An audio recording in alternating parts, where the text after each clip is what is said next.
kiss, sweet like poison. You know you make me reckless. I'll run, but you are friction. Your touch feels like heaven. You make me hate all my sins. You are my religion. My religion. I have a million reasons to leave you,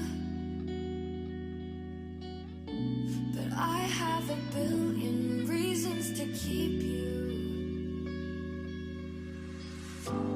I have a million reasons to leave you, but I have a billion reasons to keep you.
How's it going, everybody, and welcome to the final qualifier of the Intel Inspires presented by AVGL. There is $250,000 of scholarship money on the line, and we've got one more qualifier to determine who the last teams getting in will be.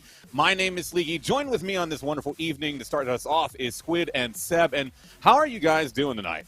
Oh, I'm doing fantastic. It's been something of a busy week for me personally, but I can always set aside time for some quality Rocket League, and we're looking forward to a lot of games of quality Rocket League tonight, so I am very excited.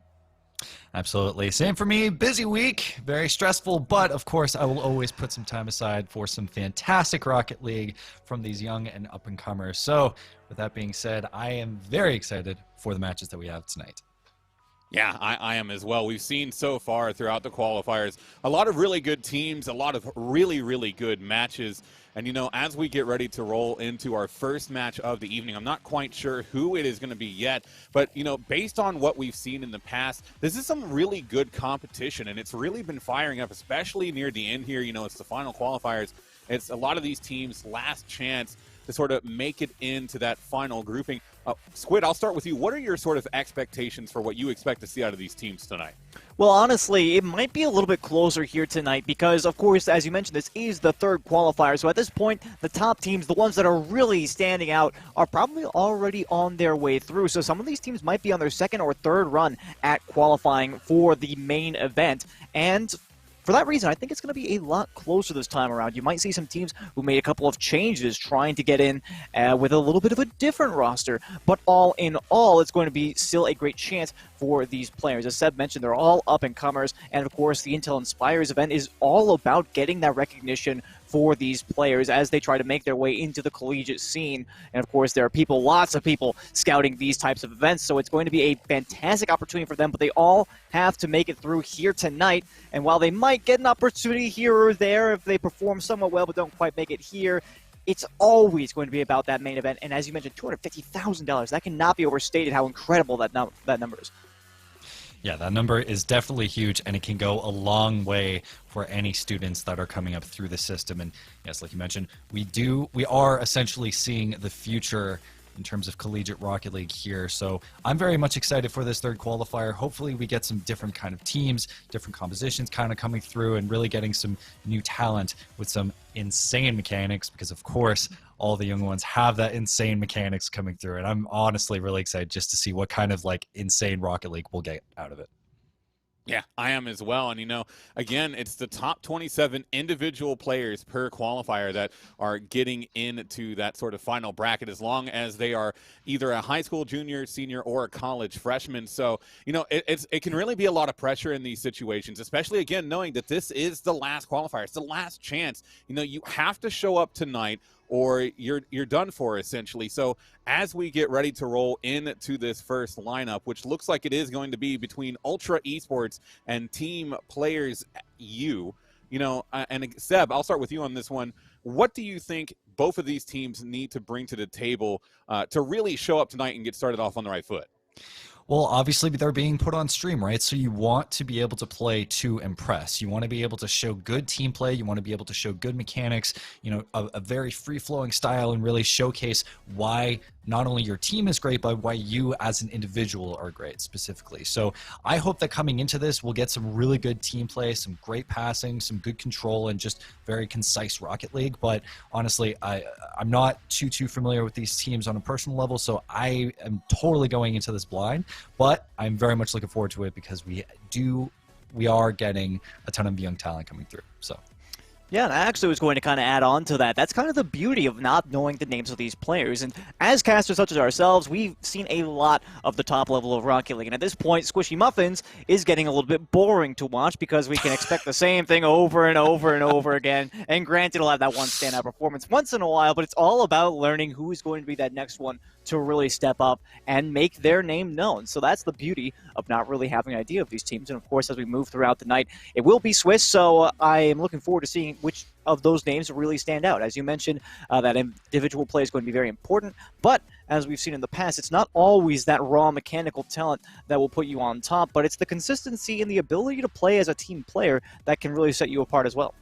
Yeah, I think being a team player is one of the biggest critical pieces of Rocket League, especially as you start getting into these higher levels. And I think really for any of these teams, especially because, like you mentioned, Squid, we're not really super aware of these players, coming in and working together well as a unit. It's going to do a lot to help these teams because there's not a whole lot of footage on them. It's going to be similar to going up against people you've never played against. And that gives you the advantage that if you can work together well as a unit, if you can really get those passing plays and those combos set up to each other, it can go a long way into opening up space. And as again we get ready to go into this opening match of the night, that's going to be one thing that I really personally am looking forward to sort of see what directions these teams go. And we're right about to get into this first game. I got one more question for both of you, and I'll start this one again with Squid. And Squid, we talked about, the individual pressure, how important it's going to be for these players to show out on their own and also as a team. But again, going in these qualifiers, you as well as being a former professional coach, what sort of advice, if you were talking to these players yourself, would you be giving them to help them get mentally set for a game like this? Well, right now for them, all that they want to do is come into this and think, hey man, it's just another game. Just like any other ranked match, you want to get a good feel for your opponent right out of the gate, and you want to control the pace of the game, but you also want to have that vision and know and think to yourself, what is my opponent doing that's really counteracting our playstyle? What are they trying to accomplish that is really stalling us out? Because you know your playstyle. Maybe that's being really strong through the mid. Maybe it's being incredibly potent on the attacking side, or maybe you have a rock-solid defense, but they're somehow beating you. That's the number one thing you have to be able to do. In order to do that, you have to be mentally present. And at this point, it can be very difficult because, as we mentioned, this is the last qualifier for a shot at 250 grand. That is a mountain of cash, to say the very least. We're going to touch on that multiple times throughout the night. I'm sure we're not done yet. And for these players, that's probably the one thing that's going to weigh heavily on them. And in the first round here, it might not be as big of a deal, but it's always nice to start with that solid mental foundation, I think. Yeah, and very much like you said, the biggest part of this game will be the mental game. Sure, they might have the mechanics and the team play to actually make it work, but as long as you treat it like another game and stick to your own style, you're going to be able to make it work. Because sure, $250,000 is very daunting. A tournament style bracket with Swiss can be very daunting, especially if you're going up against an opponent you don't know. But it's coming into that with confidence, with pride in your own gameplay and sticking to your own game plan. That is how you're going to be able to succeed in a bracket with the mental game. Yeah, absolutely. There's that mental game so crucial in moments like this. It's going to be a lot of fun to watch and see how it unfolds. Again, right about to get underway with the first game of the evening. It's going to be a long night of a lot of good Rocket League. But also, speaking of good, we'd actually like to please welcome the MSI as the official PC partner of Intel Expires. You can check them out to find innovative gaming products that can take your game to the next level. And don't forget to enter the Gleam giveaway for your chance to win a new GL65 gaming laptop. You can enter if you're on Twitch. If you're watching us on Twitch, you can enter by clicking the Twitch panel below the stream window. And again, that's for the GL65 gaming laptop. Big thanks to MSI for partnering with Intel Inspires on this event. We're really happy to have them here. And, again, there's just so much with this. We've got MSI, again, the $250,000 in scholarship money on the line, and the last qualifier for these players to get in. We are in a slight delay for this opening game, so we're going to cut to a quick break, but do not worry. When we come back, the Rocket League action will begin right here on Intel Inspires, presented by AVGL.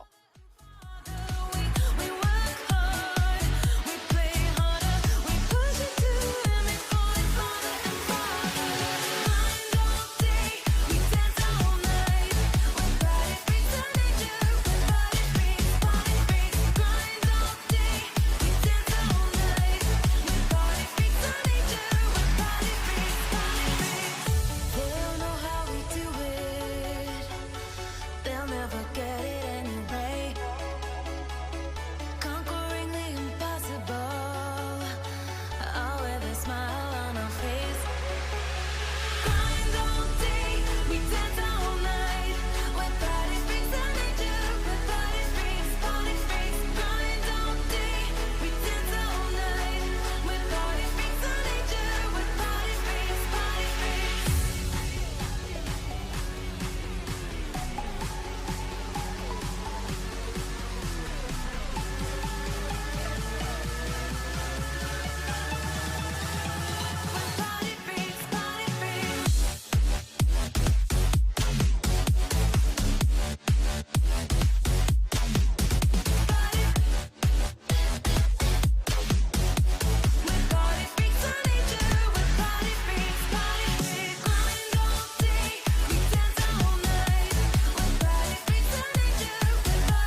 black eyes, tracing all my scars. Why is it hurt on the inside? It's unforgivable, but I forgive you every time. Hard to let it go, 'cause we're intertwined. I break you, you break me, but something about it makes us so, baby. Every piece keeps us together in the cold. I break you break me, holding our love in chains of gold.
Let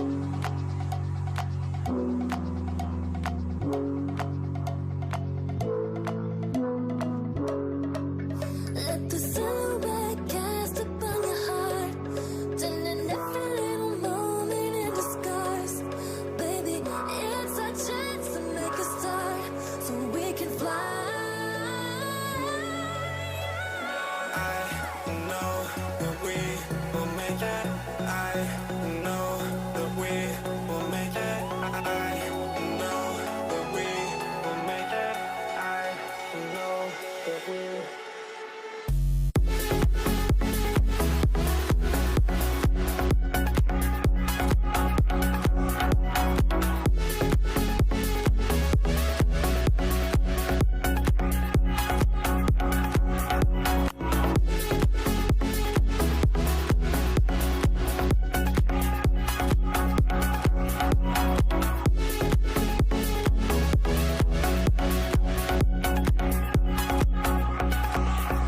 I know that we can make it through one night, but I can feel the fire inside, so there won't be no fear tonight.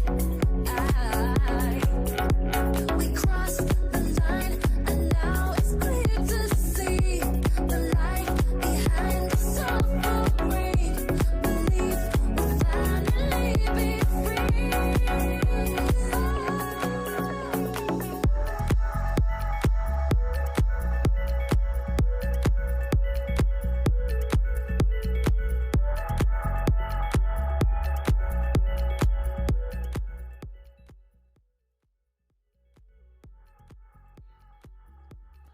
All right, welcome back, everybody, to Intel Inspires, presented by AVGL. We do have our first match of the evening coming up in just a moment, and that is going to be quite the good one. Squid, Seb, I know you guys are looking forward to it. It's Ultra Esports and Team Plays You. And before we get into it again, I know we don't know too much about these teams, but just for the fun of it, I wanted to see, who you guys just out of your gut think is going to win this game. All right, well, now first off, I'm going to correct you on one thing. I've not been looking forward to this game. I've been looking sideways to this game. Oh my You should know that, Sleeky. I can't believe you. Come on, this is pretty obvious. This is like elementary school level stuff. But in all honesty, I've been fired. All right. I've been fired. All right, lads. I wish we could guess just, Seb, yank him off the broadcast. Seb, There we yep, go. so suddenly the graph just drops down. I come out of the center, and then it just collapses with you two. Yep. Coming into this game, obviously we don't know a lot, but we are in the lobby, and judging right from the titles, because of course anyone who got it takes pride in it. We do have a few GCs at least. Actually, all three of the Plays You side are GC, while I believe actually there are no GC titles on the other side. Don't know if they're actually GC, and I don't have Bacchus Mod put on so they can see the MMR, so I have no idea if the other team is GC. But we do have some in the lobby at least, so we can hopefully guarantee a decent game that has some good mechanics, so fingers crossed. Yeah. Well, it'll be interesting to see. Again, before the break, we were talking about the need for individual skill, the need for, passing plays as well as that, especially with how these teams don't really know each other. So it's going to be a lot of fun to see how these teams break each other down and how they interact with each other. Again, knowing that this is the last qualifier as part of the Intel Inspires event, there's $250,000 on the line in scholarship funds overall, and as well, just the prestige of winning something like this. It really does mean a lot to these players, and something that can mean a lot to you if you're watching right now is, again, we've welcomed MSI. They're the official PC partner of Intel Inspires. You can check them out to find innovative gaming products that can take your game to the next level. And as part of their partnership, you have an opportunity to win a GL65 gaming laptop as part of the Gleam giveaway. If you're watching on Twitch right now, all you need to do is go to the Twitch panel below the stream window, get yourself entered. The GL65 gaming laptop, absolutely phenomenal. And another huge thanks to MSI for being a part of this broadcast and this event as a whole. It's really good to see, these sorts of players getting this sort of opportunity when they might not otherwise. But we are just a few moments away from getting into the first game of the night. And with that, I'm going to go ahead and hand it off to you and Seb, Squid. Take it away.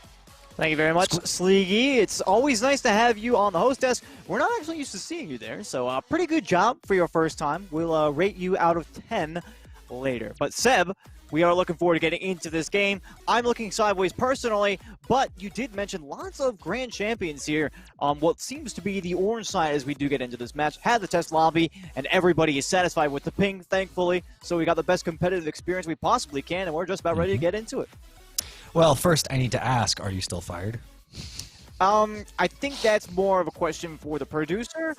So, okay, All right. well, Well, according according to to the producer, production, he's been fired 20 times. So, I suppose that's another one on the plate. But we are just getting into the game here as we have Ultra Esports versus Plays U starting up this game. And of course, the members on each team. On the Ultra Esports side, we have Spooky Builds, XP Agent 1, and the name that I unfortunately can't pronounce, but I will just say, I'll just call him A. Yeah. Along the Plays U side, we have Juicy Jaco, Plier, and Vortex. whenever you are. I think we're just going to go ahead and refer to him as A for what the part of the broadcast that he's on. So A and Ya. Unfortunately, they don't have a player named Ya. That would actually be a nice little pun. But the first shot looks like it's going to be here for Plier. XP Agent's able to get in front of it. It looks like the pressure going to continue to mount here. They do have a relatively quick opener, and this is the side that have been boasting those titles, as you mentioned earlier on, Seb. So we're looking to see if they can have this first offensive.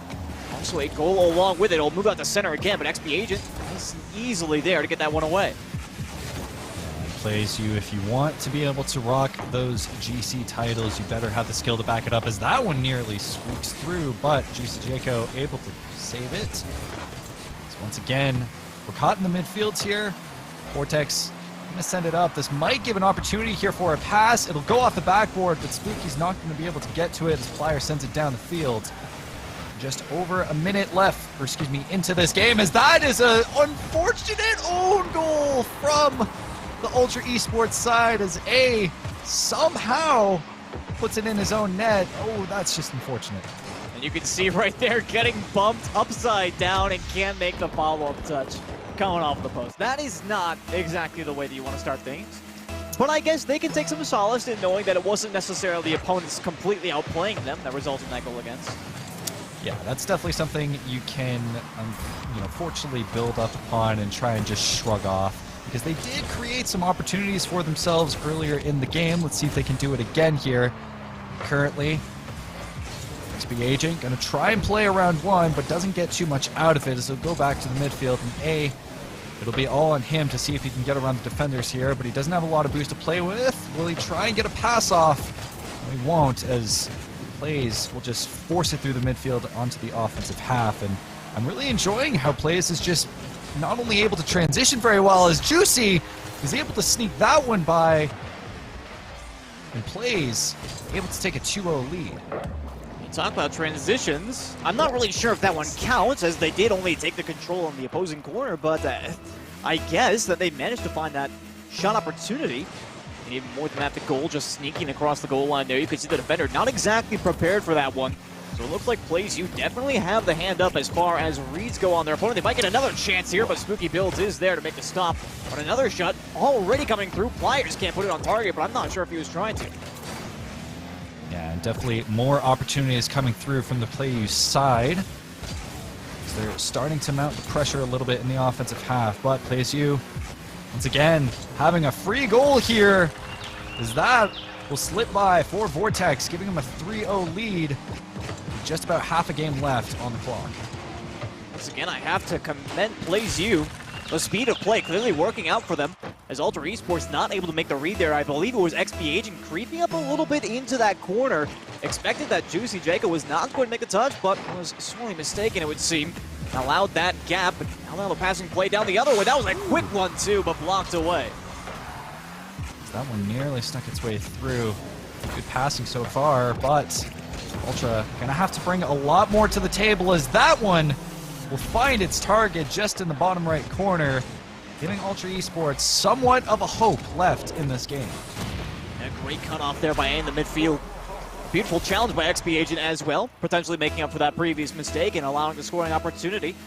just past the half, and they get themselves their first goal, but they're going to have to do a little bit more work on top of that. It does feel like it's been Plays U who've had the overall advantage. Another shot chance here, blocked out early by Vortex. XP Agent is going to be able to play with it. Not going to be able to get that second touch off the ground. And Ultra Esports is going to have to reset a little bit here as A is going to send it downfield straight into the hands of Vortex. Can he control it and send it over Defender? He's around one. He's around all three of them. And Vortex scores to give Plays U a 4-1 lead. And the individual mechanics on display here. Bill's not able to get up to it. An XP Agent just left flat-footed on the ground there. Great play there for Vortex, and puts Plays U back with a comfortable 3-goal insurance. Now the question is, can they hold on to it with 2 minutes to go? It does feel like they have a sizable advantage here in more ways than one, though, Seb. As that shot just high. Unfortunately, it seems like Plays U just doing a very good job at playing around this Ultra Esports defense. Ultra Esports just playing a little bit scattered here, trying to find their feet in this game as they're just fumbling over the ball right now. It's a pass to Vortex, but it will be a little bit too wide for him to play with. He does have some boost though, so can this pass to Juicy Jaco get something out of it? It'll be off the backboard and no one will get the rebound. Some good respect there from Plier, though. You could see could have gone in for the 50-50, but opted to let the opponent take the touch instead, and now they're in control of this defensive play. And as we know, when you're up by 3, it's not particularly necessary to get out onto the attacking half with too much haste. So now, with 70 seconds to go, they're looking pretty comfortable, but not that comfortable, apparently, as they're going to refund that earlier own goal. Yeah, one own goal for each side right now, both a little sus, if you will, but that does give Ultra Esports somewhat of a window to work with in this game. I'm sorry, just production made an Among Us joke and I laughed. Apologies. As this double tap might actually come through. It will, but it is saved by XP Agent 1. Phenomenal save from him. As time is working against Ultra Esports here, they have to score 2 more before the clock runs out. Yeah, and a great save there for XP Agent. It looked like he was having some trouble with the reads on the defense before, but now I might have to rethink my analysis of that. But Plier, great 50-50 towards the net. XP can't get in front of it. And you can see he was trying with all of his might, but Vortex has no trouble getting that across the line. Yeah, it's just a challenge that is very unfortunate for the Ultra Esports side, as no one was on the defensive rotation. Everyone was just running a bit too late. So with that, Plays U take a 5-2 lead, and Ultra Esports have very much a mountain to climb with the last 30 seconds left in this game. So currently, they have an opportunity right now as they're mounting some pressure, but that backflip not going to help too much, but he is going to be able to take some boost for good measure. We wind down the clock. Time is definitely not on Ultra's side right now, and they have to find something, but as it winds down, it increasingly becomes hopeless. I believe that Plays U will walk away with Game 1 in this series. Does seem that way, but still plenty that was left on the table here for Ultra Esports to take a look at as time will expire, and they'll have the first match. Although I will mention that there were some awkward situations there. In all honesty, I feel like the rotations on the defensive side were the biggest problem here for Ultra Esports. And if you recall what we were kind of saying in the pregame chat that we had, I really feel that this is kind of almost a good problem to have, is the fact that your defensive rotations were the cause for a lot of goals against is kind of a boon, because that means that you know exactly what needs to be fixed as you move into the second game. Yeah, I wouldn't say that the mechanic disparity between the two teams is totally outrageous, and a lot of the stuff is stuff that you can fix. The defensive rotations in particular, not having 2-man up when you're, in a defensive situation, trying to just tighten up the rotates essentially. And I think that's something that Ultra Esports can definitely work on going into the next match. But Plays U were able to put on a clinic with some clean shots and clean team play, despite the own goal. So hopefully with this one, Ultra will be able to take a look at it and, try and make some adjustments coming into this next game. Yeah, and you mentioned the team plays coming out here for Plays U. I also got to give a shout out to their individual talents as well, as they did have a couple of great moments. I'm thinking mostly of Vortex with that one small air drag, if you will, over top the 2 defenders. But we have Game 2 now on the horizon, and Plays U looking to move up 1-0 in this Swiss bracket with a win here.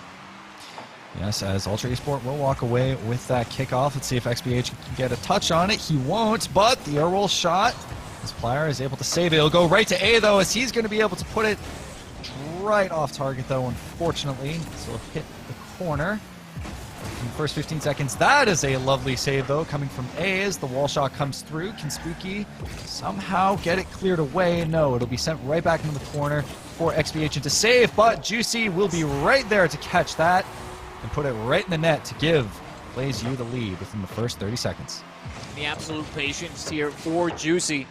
A beautiful place to wait for that ball. Knew that XP Agent was going to have a tough time getting that one away from the wall towards that corner in basically any universe. So he just waits down there patiently in front of the net, gets the read, and puts his team up on top. And now they've got the advantage once again. It might be the only goal that they need as long as they can hold on to the defensive side, but they have had some shoddy moments. And I'm wondering right now if the just confidence from the Ultra Esports side is suffering a little bit. There was that pop-up in the midfield. The XP Agent didn't bother challenging at all, so I'm hoping that Ultra Esports will be able to find their way back into this game, both mentally and actually. So Spooky gonna play it a little fancy here, try and sneak it around the defender, but shot will be saved and intercepted as Juicy Jaco, he's going to find his teammate as that bump will come through. Can anyone get the rebound? A will send it away. This PlaySU once again mounts more offense against Ultra Esports. And a good idea there. You can see the passing target that Juicy was shooting for, however. I believe it was Vortex opted to go for the bump instead of waiting for that passing play. So very minor miscommunication there. The pass did seem rather telegraphed, and I believe that at least one of the defenders was already in position to make that play, so Ultra Esports starting to get a much better read on the situation. And now a pass out in center, a great opportunity, but blocked out rather easily. XP is going to have to play to the side. I'm really enjoying right now. Ultra Esports are able to keep it in the PlaySU corner despite the discrepancy in Game 1. They're being a bit more confident, trying to be a bit more aggressive with their touches. So far, although they are down, they are getting a bit more opportunities to work with. So, despite that, it will be popped up. Can Spooky get a touch on it? No. A great opportunity here as Vortex shot, but A will be able to put it away. And we'll go right back to the Ultra side for them to set up the transition counterattack, as that will be a shot, but it will be put to the side by Plier. Looks like Ultra will have to run back a little bit. Is that one going to sneak through? But no. And it looks like this might be a goal for the Ultra side, but no, never mind to take that back. As that might sneak through. Spooky want to try and send it off the wall. And once again, Ultra just continuing to mount at least some kind of pressure in the offensive side. And definitely some hypotheticals that are coming through for their end. Some a little bit thrown together in place, I will grant. But opportunities nonetheless. And you mentioned that breakaway that A had a potential for a solo individual play for that one to go through, but he just didn't have the boost in the tank on that particular opportunity. So now we're looking forward to see. They've got 2 minutes left, and it has been a solid-looking game for them thus far. Save that one goal against, and almost... Ooh, that makes two. I thought that was going to be saved for just a moment, but no.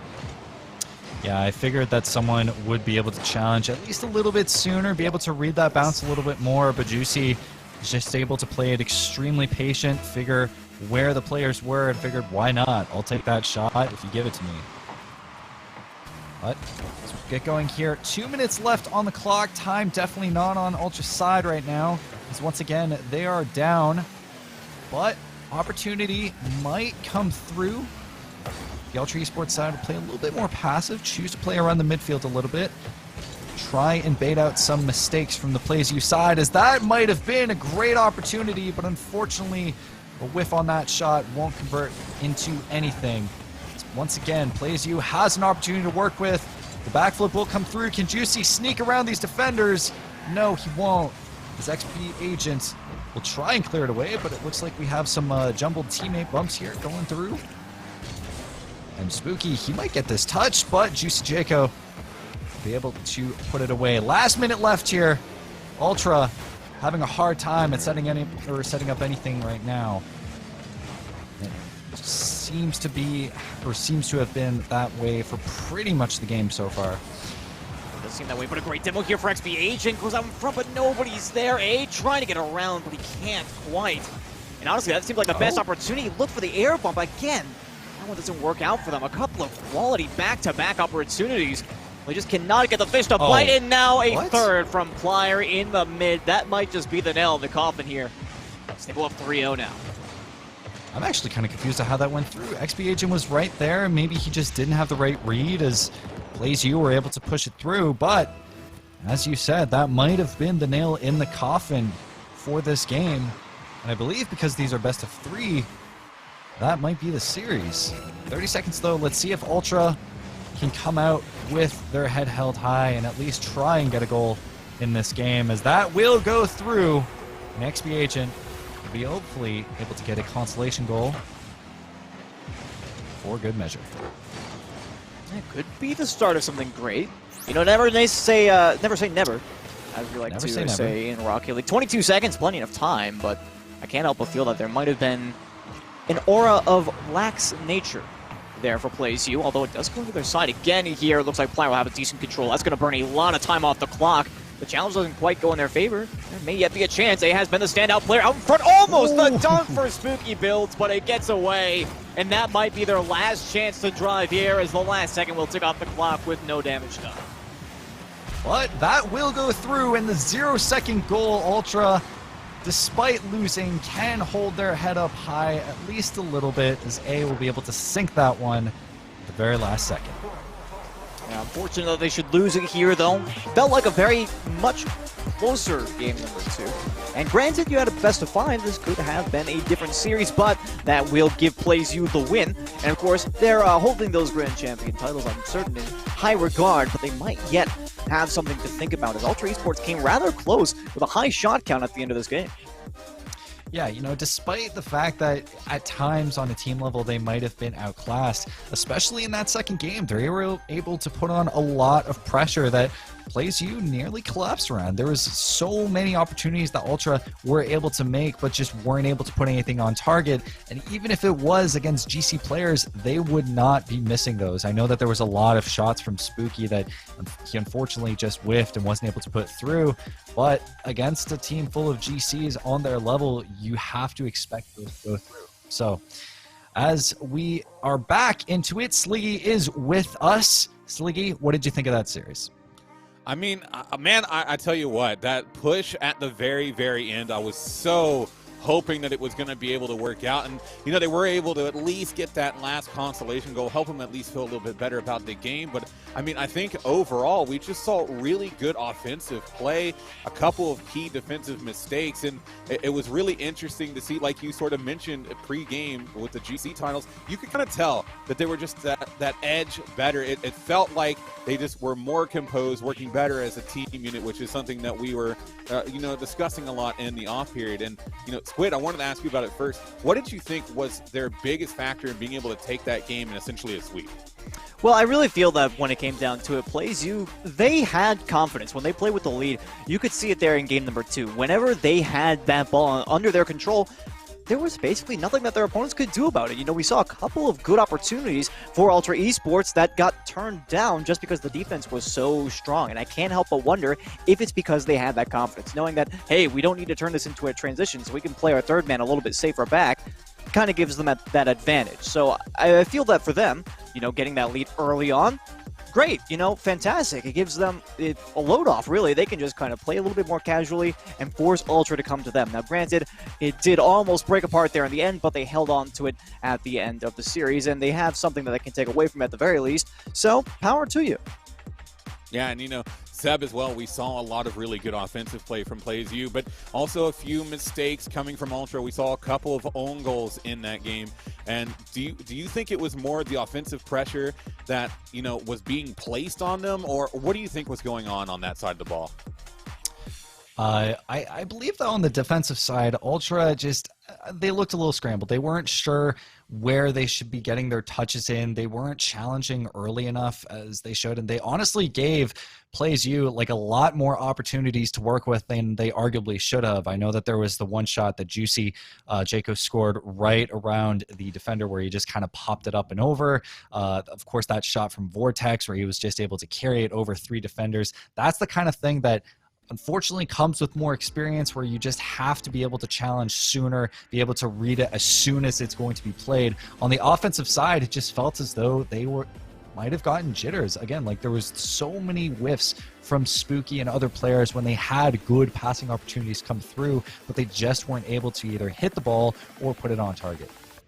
Yeah, and it definitely felt like they were starting to pick it up at the end there. And, you know, maybe this is a best of 5. You start to see a momentum shift towards a reverse sweep in Game 3. But fortunately for Ultra, it is a best of 3. They do get swept 3-0 by Plays U. Really well-performing series by them, but that is not by far the final series of the evening. We've got plenty more to go here on the Intel Inspires tonight. We're going to get to a short break, but when we come back, more Rocket League action as we close out this last qualifier of the Intel Inspires presented by AVGL.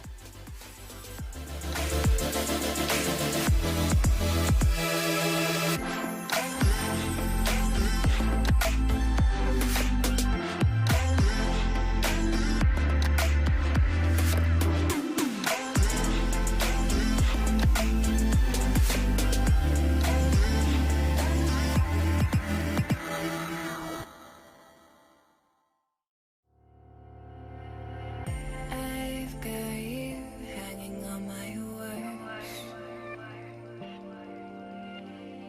Taste so sweet even when they hurt. You wanna feel, wanna fall in love, wanna give it all up, but you don't want to lose your control. Are we playing this game? Oh, are we playing this game? Are you too afraid, or are you giving in? Let the games begin, 'cause I play to win. Are we playing this game?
To win.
just to let you in.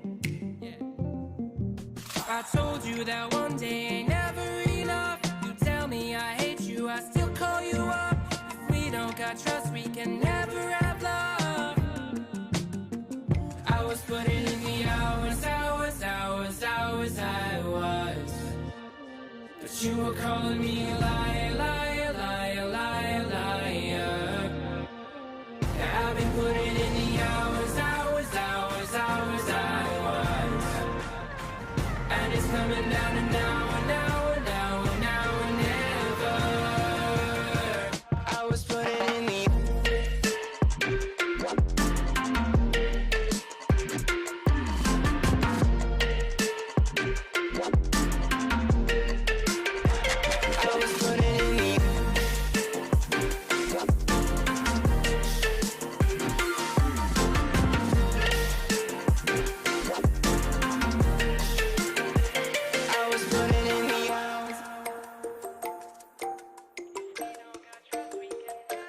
I'm sick of fighting the things that you said. I don't wanna burn all our bridges ahead.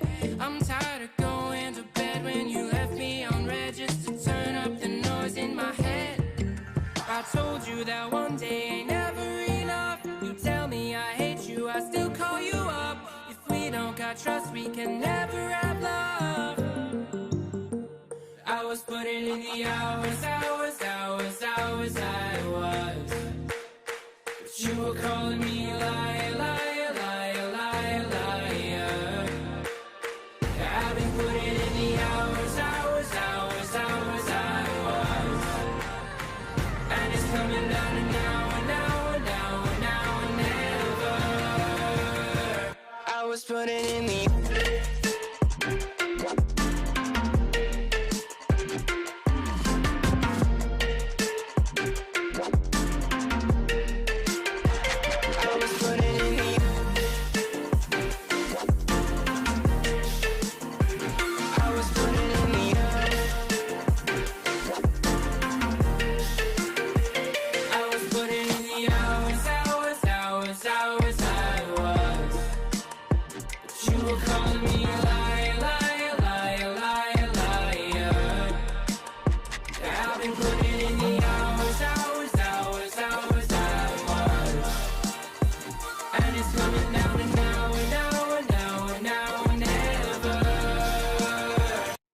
putting in the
Welcome back, everybody, to the Intel Inspires presented by AVGL, as we are again in our final day of the qualifiers. My name is Leaky. Join with me again this wonderful evening is Seb and Squid. And coming up next, we've got two teams, Team Dreger and Team Averon, that will be going up against each other. And coming off of what was almost a really good series, we ended in just after a short 2 games, but almost came back. I'm really looking forward to hopefully a longer series here in Squid. I just wanted to start off, to get things rolling. Have you seen these teams before at all, or any of the players involved? No, I actually have not. But as we said, before, it's always nice to see new faces. So apart from the fact that we haven't been able to see them, there are the niceties of, well, Intel Inspires is kind of here to expose new talent. So we are excited to see these teams on the stream, as opposed to having the fact of, oh no, we don't know these teams, we haven't done our job. That's kind of part of the fun, is coming in and thinking to ourselves, like, okay, what are we going to see out of these guys? And I think we actually got a nice example of that in the last match. I think that the Play Yes, if I'm remembering that correctly, yeah, they were looking pretty good. Or was it Plays You? There we go. Plays You, I think that's yeah. Yep, there we go. I was like, no, it doesn't sound right in my head. But anyways, it was nice to see the new talent, of course. And then on the other side, Ultra Esports. They didn't quite make it the series that we were hoping for, but they exposed some of that latent power, I think, that we might see out of them later on in the bracket. Yeah, definitely a team that I think has a lot of potential, especially later in the bracket. And of course, like you mentioned, with a lot of these teams, it's going to be like a mystery box. We're just going to see what comes up and either be really impressed or, not. But I think we can definitely be excited for what we're, going to see, especially this far into the qualifiers. So with that, we did get a nice example of the Plays You team. Hopefully they will make it further into that $250,000 main event, which is still insane to see. But I do believe that we will see, some great matches. And I will have to say that I think I have to restart my computer, which sucks. So you will have to cover for me. That doesn't sound good at all. No, it does not.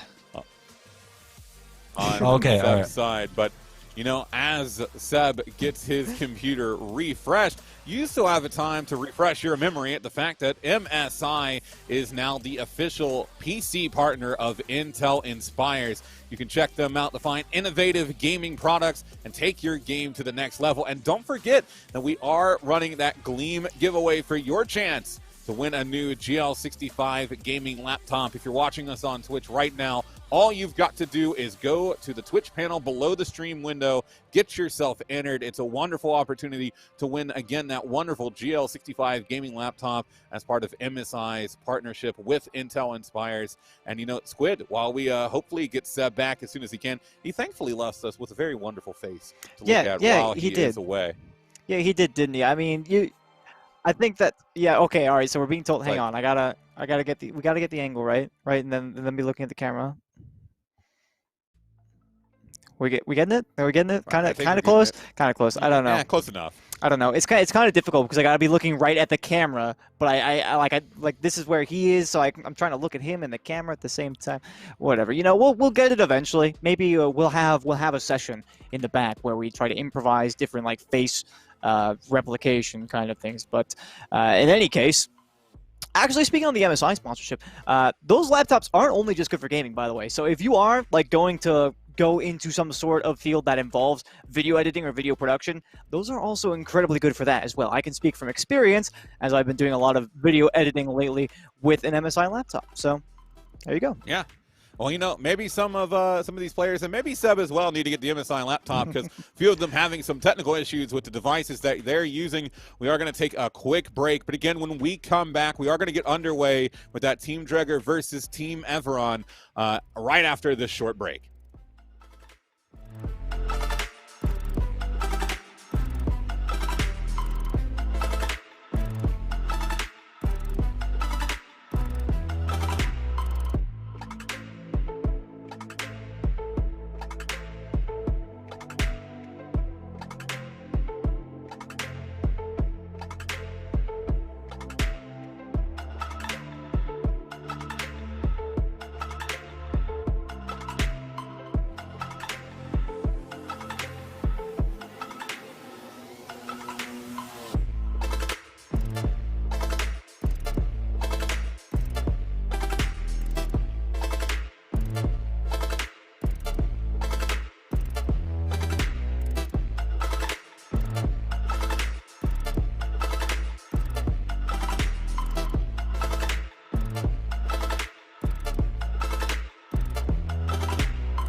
Came from a broken home. I've seen so many people go. Learn to make it on my own. It's easier for me to be alone. So how are you? Keep cutting through.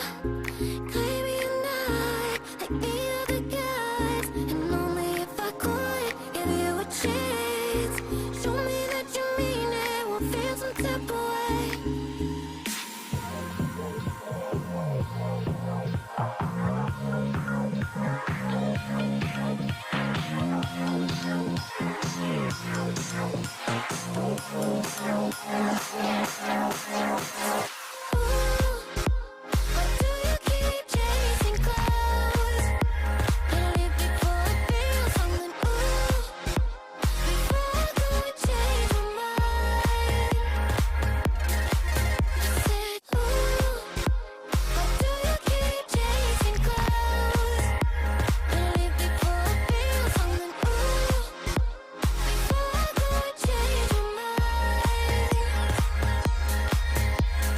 Something must be wrong with me.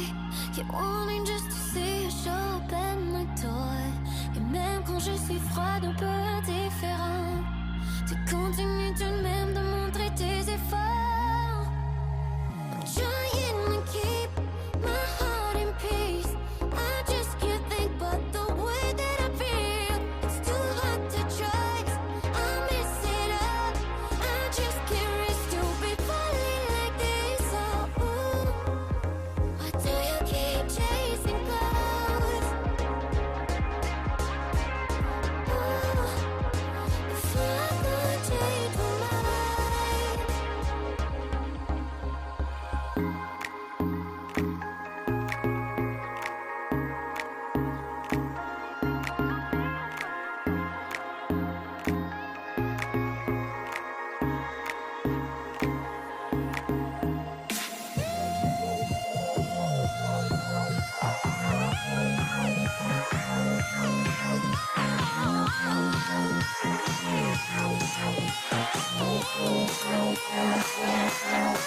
I said, ooh, why do you keep chasing clouds? Gotta leave before I feel something, ooh, before I could change my mind. I said, ooh, why do you keep chasing clouds? Gotta leave before I feel something, ooh, before I could change my mind.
the night, the city lights are dancing, slowly falling apart.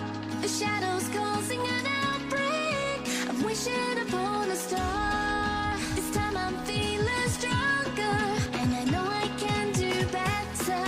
The shadows causing an outbreak. I'm turning the light. We're gonna light it up, oh, light it up, ooh, light it up, causing an outbreak. I'm turning the light. We're gonna light it up, oh, light it up, ooh, light it up, causing an outbreak. I'm turning the lights on.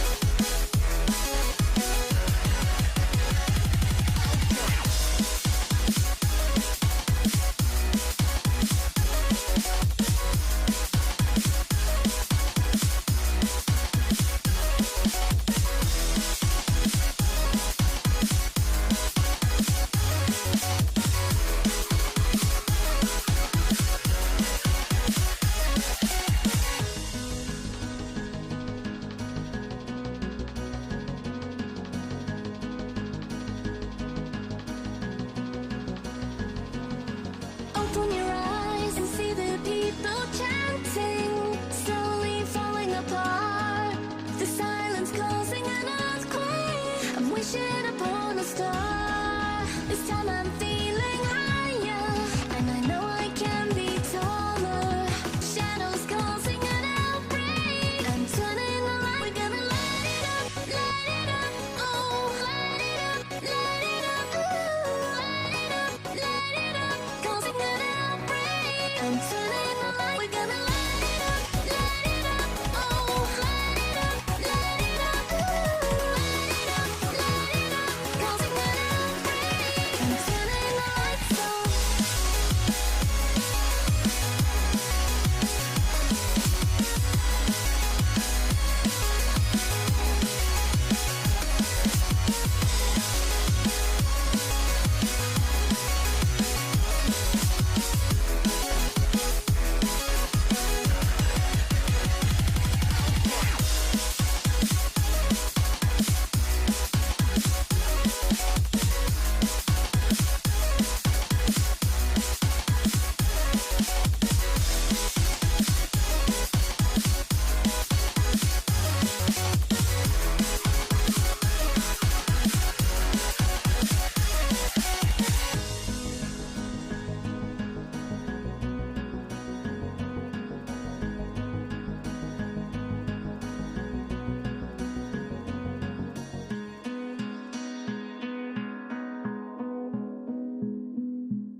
I was all alone.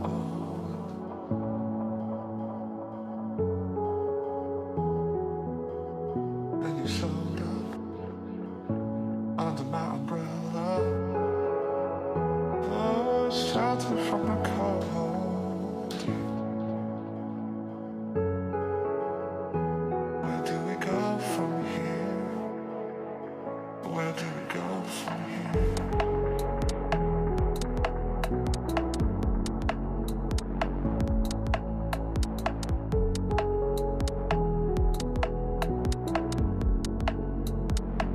Where do we go from here?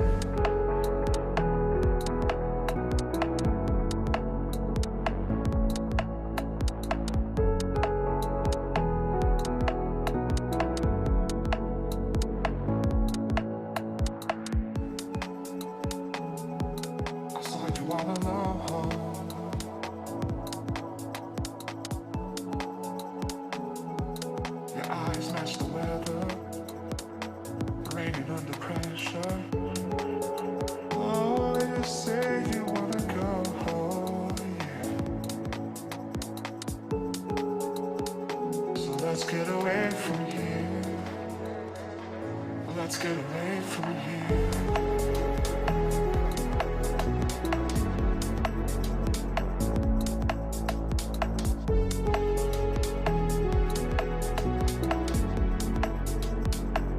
Let's get away from here.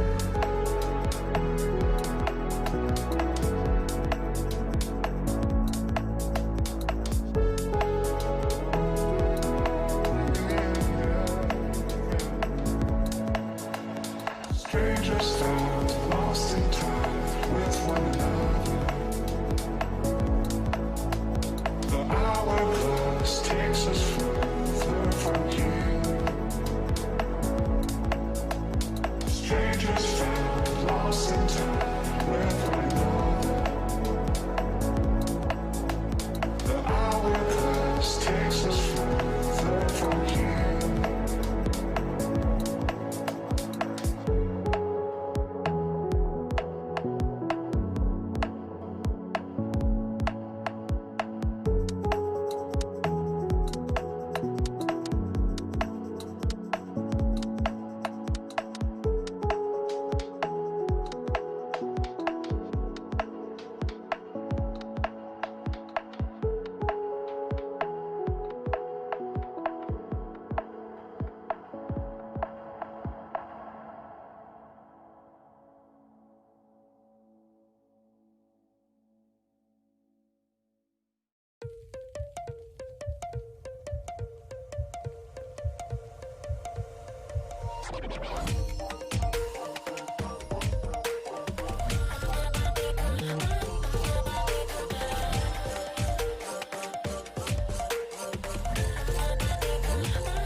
You got me burning up.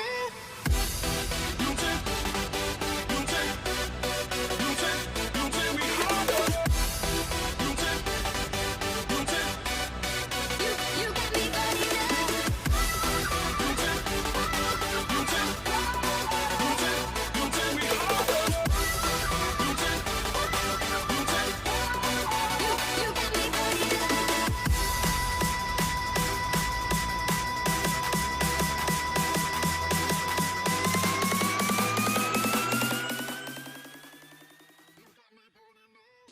Alrighty, welcome back, everybody. Sorry about that little bit of a prolonged break. Had to get some things working on the back end with the players, but we are back with, again, the final qualifier of the Intel Inspires presented by AVGL. Again, my name is Leaky. Join with me is Squid and Seb. And again, just in case you're just tuning in, $250,000 in scholarship money are on the line. It's the last qualifier for these players to try and get into the main event. And, coming up next, we've got a really good game on our, essentially on our plate here between Avon and Drag and Squid. I want to start this off with you. What are you looking forward to in this match? Well, I'm looking forward to the fact that both of these teams are going to be coming off of a win. And actually, give me just a second. My screen is spazzing out. There we go. All right, I fixed that. That was getting a little bit distracting.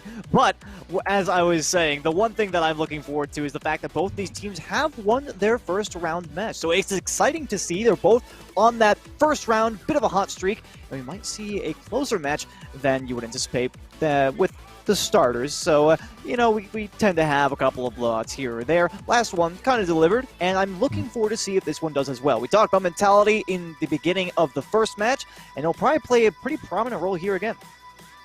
Yeah, I imagine that mentality, especially coming off a win, you do have that confidence coming into your next series. But, we aren't exactly they might have gotten their own individual blowouts, so hopefully we will have a closer series to work with here.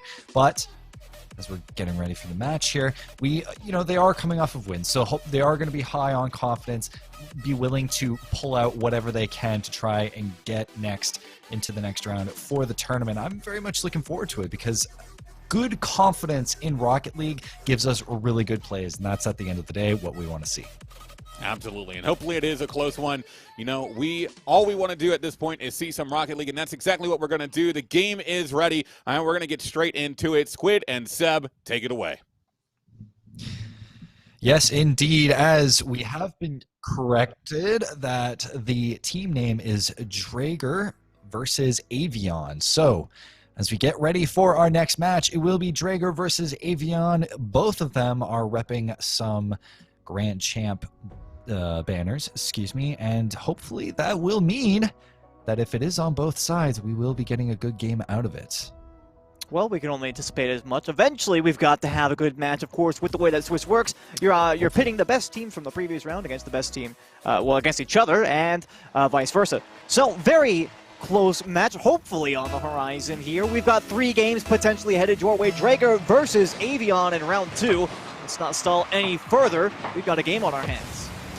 Yes, as we get going into here, Drager already have the possession on the offensive zone as he looks to set up his teammate, but Don't Reach Youngblood will be able to put it away and set it back into the midfield as we go into the blue side. 15 seconds already down on the clock as A. Stanley unfortunately whiffs, and Buffalo will be able to send it downfield, send it to the sidewall. Hopefully he can set up his teammate. Drager gonna send it to the side as no one was there to have that shot.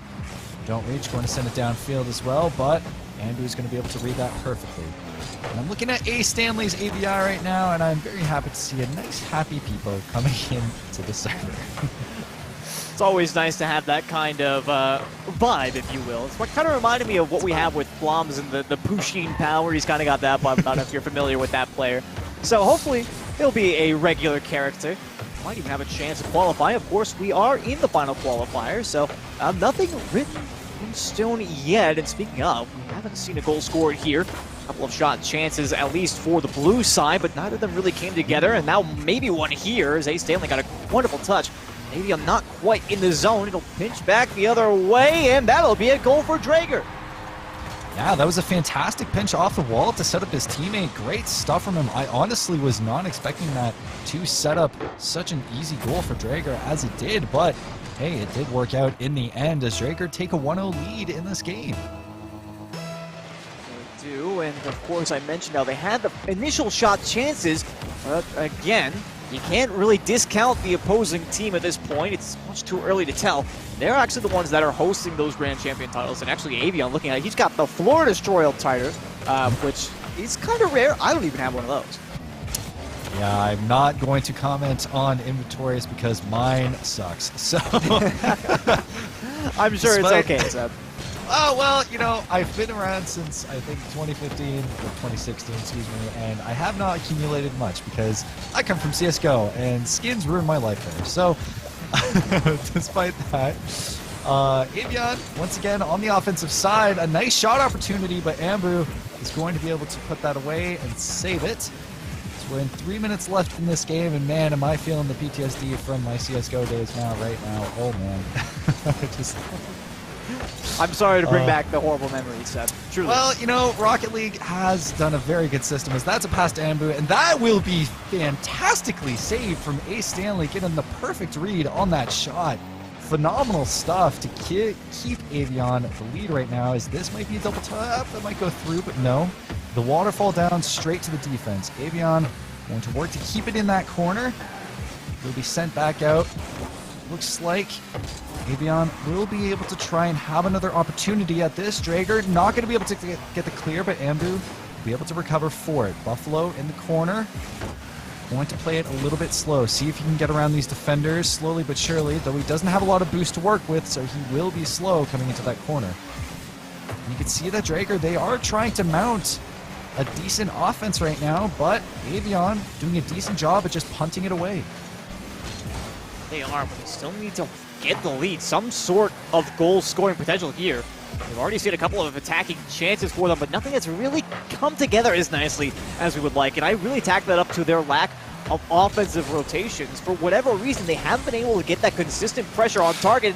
And it's these individual shots that they're bringing to the table, such as that one from Ace Stanley. Now a pass comes through, but it's off the post and away. They can't turn that one in. And they've got 90 seconds to get one across the line, but unfortunately, closed out by the iron bars. And you can just see that Avion continuously applying pressure, forcing Drager to just have to use more and more boost and just keeping it on the offensive zone and whittling away at that time slowly but surely, as that pass, unfortunately, will be whiffed on. Buffalo trying to set something up but didn't have enough mustard on it.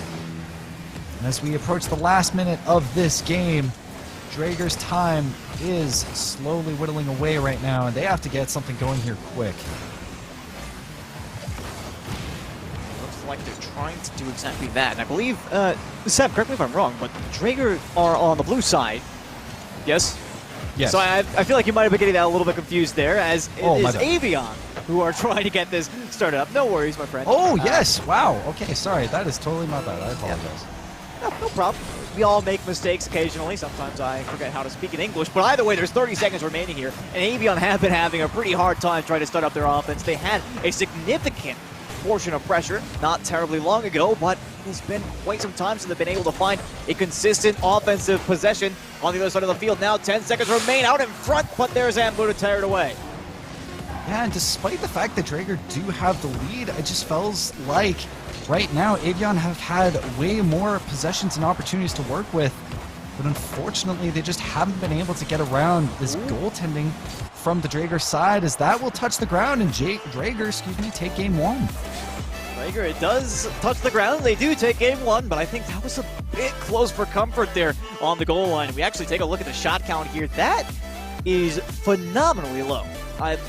You do not see Rocket League shot counts go down in the single digits like that when you combine both teams. That's 5 shots across 2 teams in 5 minutes of Rocket League. Yeah, for sure. And it's just kind of an indicator that they're trying to feel each other out, trying to battle in the midfield to set up opportunities. But unfortunately, not a lot came through. And despite the lack of opportunities for both sides, Drager was still able to slip one through. And I'm going to make sure I remember that this time so I don't cast the whole game as if Avion had the lead. I don't know where that came from, and I do apologize. But looks like Avion will be trying to come back in game 2, make a bit of a statement here. Well, we would like to see a third game. Well, at least I speak for myself, and I'm assuming I speak for everyone here. And actually, Youngblood, he is off to a quick start down to Avion. A beautiful air drag pass straight down and in. Yeah, just phenomenal stuff from Don't Reach, setting up his teammates perfectly. Avion being in the perfect position to convert right off of that. And Avion quickly have a lead within the first 10 seconds. That is one way to make a statement here in game number 2. It was a 1-0 game last time, but we'll have to see if there's any response here for Drager.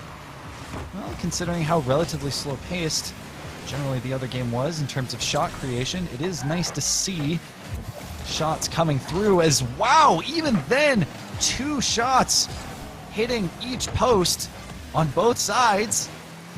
And Avion just barely coming through with the defense. There is another shot opportunity coming through. Ambu gonna get the demo here. Can he get another shot going? No. As Avion barely able to get it out of their zone. Actually, it's still going to be fought over in the midfield. Drager gonna pinch it on the ground. No teammate is gonna be able to respond. And Avion is going to be able to send it downfield. But not a lot of boost to work with here on the offensive side. As once again, we'll be caught in the midfield. Not the best touch from A. Stanley. This might give Drager an opportunity here, but it will be sent back downfield. And once again, we have a fight for the midfield. A fight that we're seemingly all too familiar with here in this particular series. Bit of a double commit on that ball. Not exactly the optimal spot you want to be in. You talked about that initial shot chance for Drager. They got denied by the uprights. Will they get denied again? They will! The bump against Buffalo means that he can't put that one on just on the inside of the post. Unfortunate now the counterattack comes through. Stanley shot. No! Again, it's the uprights that turn him away. And they have gotten their refund, and Avion a bit of an awkward spot, but there's Stanley to bail him out. That was a quick transition, and Drager right back on the attack. It feels as though Drager has just had so many opportunities right now to work with, but the crossbar in every post has not worked in their favor, but Buffalo will finally be able to put it away after how long of it just hitting the post over and over again. And Drager tie up this game. I'm not going to lie, I thought the crossbar was going to send that one away too, but Buffalo had just the right amount of power to get that one down and into the net. And now we are tied up, and Drager showing that they've got the strength to really get back into this game when it matters the most. For Avion, they're on their last legs here. It is only round 2 in this qualifier, but I'm sure a 2-0 lead, or sorry, a 2-0 record would be much more favorable than having that 1-1 loss. And again, having that kind of doubt, or maybe even a little bit of a mental break moving into round 3 here, Seth.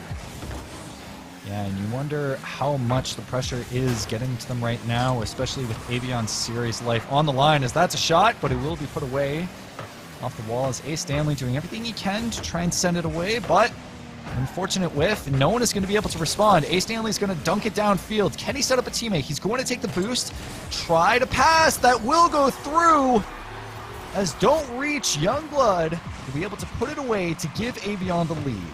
And simply a phenomenal win at the midfield for A. Stanley. We touched on the fact of how important that midfield play can be in this series and in any series where you're seeing such a close matchup. It is of utmost importance to be able to have that kind of presence at the midfield. A. Stanley with an incredible win and had so many options off the backboard with Youngblood in the mid, but now a goal against is going to cancel out everything I just said as we're back to 2-2. Yeah, it just seems that Buffalo had the good bounce in the corner and no one was quite prepared for it. And Drager was immediately prepared to convert right off that shot. As we get going here with just about half a game left, we are once again tied, but both teams have shown that they're starting to adapt. Both trying to set each other up, play through the midfield, but that double commit coming through, that's not going to help. But A. Stanley is going to be set up anyway, and he's going to be able to score off of that. And Avion once again take the lead. And this is, I think, a slip shot play at best, but still netted a wonderful result here for Avion. You could see A. Stanley actually getting bullied by an opposing player in the back. Looked like it was a helpless situation there for a moment, but then gets bumped upfield while simultaneously making the pinch with Avion, and suddenly the net was just completely opened up. But now again, A. Stanley's there to make this save. They're not going to let that counterattack happen this time. A. Stanley putting in the work defensively and offensively right now to keep Avion in this game and make sure that they keep this lead. So we have about a minute 40 left in the game. A. Stanley want to play a bit further back here. Will be sent to Andrew, who's going to center once again, but that's going to be a perfect opportunity for A. Stanley, though he doesn't get enough power on it. Avion is going to try and get something going here. Unfortunately, it will go wide, but once again, Avion just continuing to mount the pressure. Drager going to play around the midfield here. Try and get something going. Is that pinch not going to quite work out, though? It's going to be a little bit awkward in midfield, but we will see Drager once again go onto offense. They will. Avion kind of in a bad spot here. That touch, awkward, but kind of replicating what would have come out of the corner either way. So not exactly confusing the defense, but still, it feels the situation is getting more and more dangerous. The peril mounting ever further, and Drager not able to make the bump against A. Stanley here. But it seems like they're starting to play more into that orange half as time goes on. Both teams content to play on this half of the field, but I'm not sure if that's what Avion wants to be doing at this point. I'm kind of surprised. Oh, as that shot will go through. A fantastic pass on the Drager side. We'll be able to tie up this game. And once again, A. Stanley kind of caught in an awkward position. Don't reach was just coming through on the rotation, but unfortunately wasn't soon enough. And yeah, Drager once again tying up this game. Precisely the reason why I made the comment that I did at the exact time. Sam playing on their own so I can be dangerous, and now it's going to be even more so. Stanley's got to make the play. He gets it up high. Beautiful touch to buy time for his teammates. But this is still so dangerous. The shot on for Buffalo. Great punish here. 4-3 now. They've got the lead. And I'm sure that Avion right now are just kicking themselves as they've had the game in their hands. And they still do have a little bit of time to work with, but with 20 seconds, you have to be able to score and somehow tie up this series. It might be a tall task to do. Unfortunately, read. That shot did come through, but unfortunately it was whiffed. There's 10 seconds left. This is Avion's last chance to score. They have to put it all in right now. As the clock winds down, Buffalo will take a hit. A. Stanley going to send it off the wall. Can he get something going here? It will be popped up, but Ambu will send it straight to Avion. He will get the dunk on that, and as it is, it looks like Drager will be able to get that 0-second goal and tie up this game. Excuse me, end this game. Yes, Drager walking away with this one. I don't know if the players are convinced, though, in all honesty, on the Avion side, but, you know, I voiced my cautions, right, to them in the latter half of that game. When they started to play a little bit more passively, they had that 3-2 lead, and I don't know what exactly just happened, but somebody's throwing things around in the background over here. In any case, do excuse me if that comes through. Okay. I'm not sure what my roommates are doing at this point in time, but either way, I did voice my concerns about Avion playing on the defensive side, and it came back to bite them well and truly. They had that lead. They decided, you know what, we're just going to go ahead and play defense. And while it is a solid strategy, you know, we've seen many teams play that to great effect, it seemed to not play to their strengths. I think that they were very prevalent in the midfield in their ability to get that ball out onto the offensive side, whether or not they were able to maintain possession, allowed them so much more freedom on the field. And when they decided to turtle up and go back to their own half, it simply was not the right play call. Yeah, and it seems like as though they were fighting in the midfield, a lot of it kind of came down to just defensive rotations that just weren't coming through. A lot of players were caught in really awkward situations when even the slightest of passing plays came through on the Drager side. Obviously, there was that one goal where A. Stanley was caught in a very awkward position, and he unfortunately wasn't able to set it up, or excuse me, get the save, mainly because of just the awkward positioning that he was in. So a lot of times, it was just downright positioning that cost Avion possessions and goals, when honestly this game was in their hands. They had a lot of opportunities to score, and they were able to convert on those opportunities and get a solidified lead, but Drager just kept pounding back every time. Yeah, it did feel like that, but we are going to get Sleeky back into the mix here for your thoughts on that one. A close series for certain, but we were kind of hoping for that game 3, and it just was not meant to be.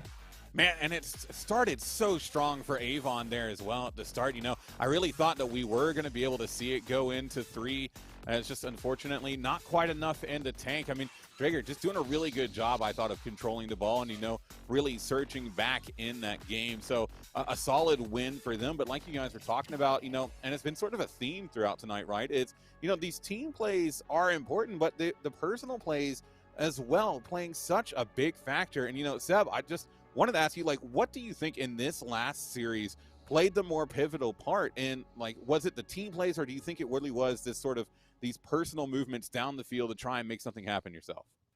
Well, I felt like on an individual level, I think Ace Stanley was phenomenal. He definitely carried the Avion side, especially offensively, but also on the defensive end. There was a lot of saves that came through thanks to Ace Stanley. So he did phenomenal, and he was able to recognize his positioning pretty well. And even when he was in awkward positions a lot of the time, he was still somewhat able to make it work, except for a couple times where he was forced in an awkward situation. His teammates were just unfortunately not able to cover up for him. But a lot of the battle came in the midfield, and once Avion were able to control that midfield, they were able to put in a lot of offensive pressure that Drager weren't able to handle. But in transition, when Drager just were able to set up small aerial passing plays, it threw the Avion defense completely out of whack. That, coupled with a load of double commits that somehow Avion were able to get away with, it just cost him the game.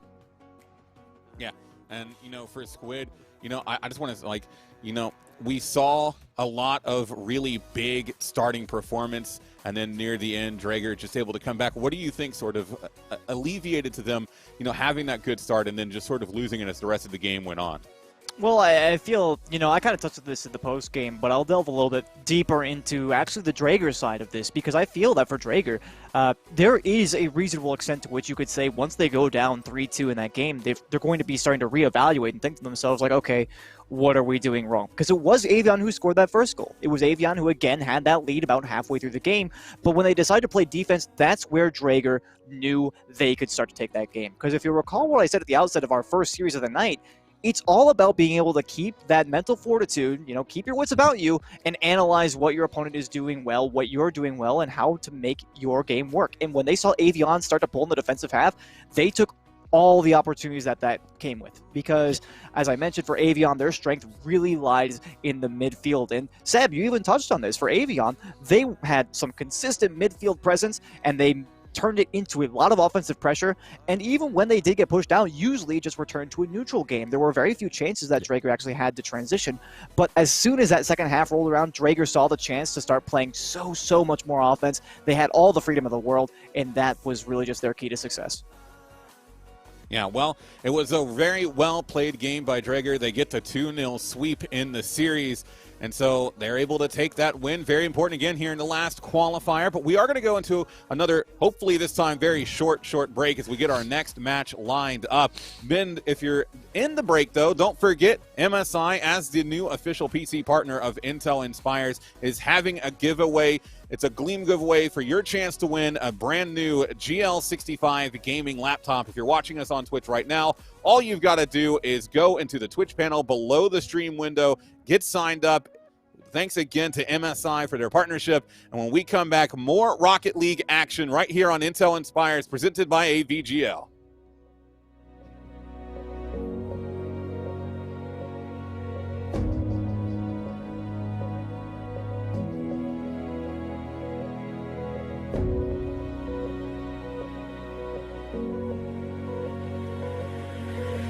Thought another goal is all we needed. Taking second chances till we bleed. And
She found a way into my heart.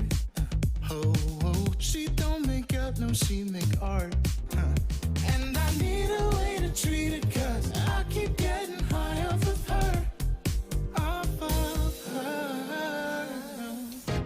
I know that you'd be bad from the minute I saw you. But somehow I keep running, running back to you. Back to you. Back to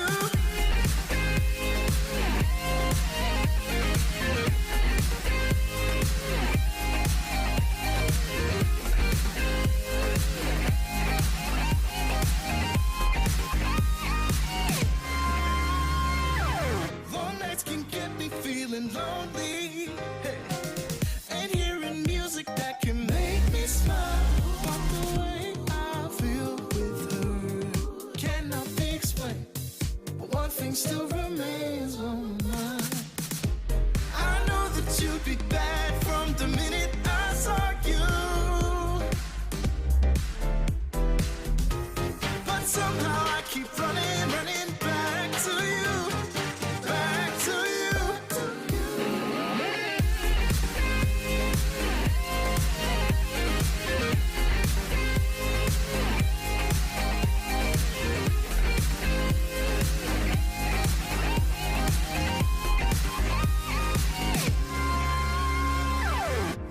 I know that you'd be bad, bad, bad.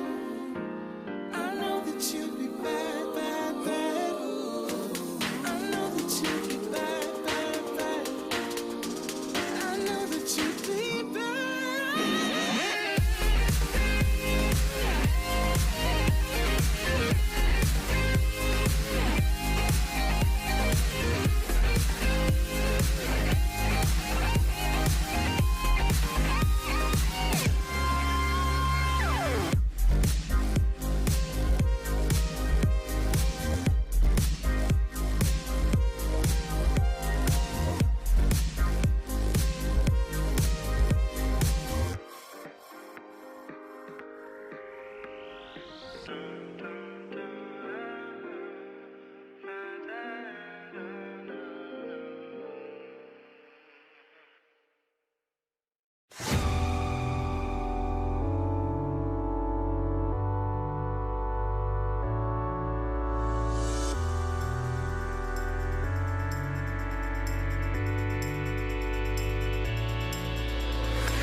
All right, and welcome back, everybody, to the Intel Inspires presented by AVGL.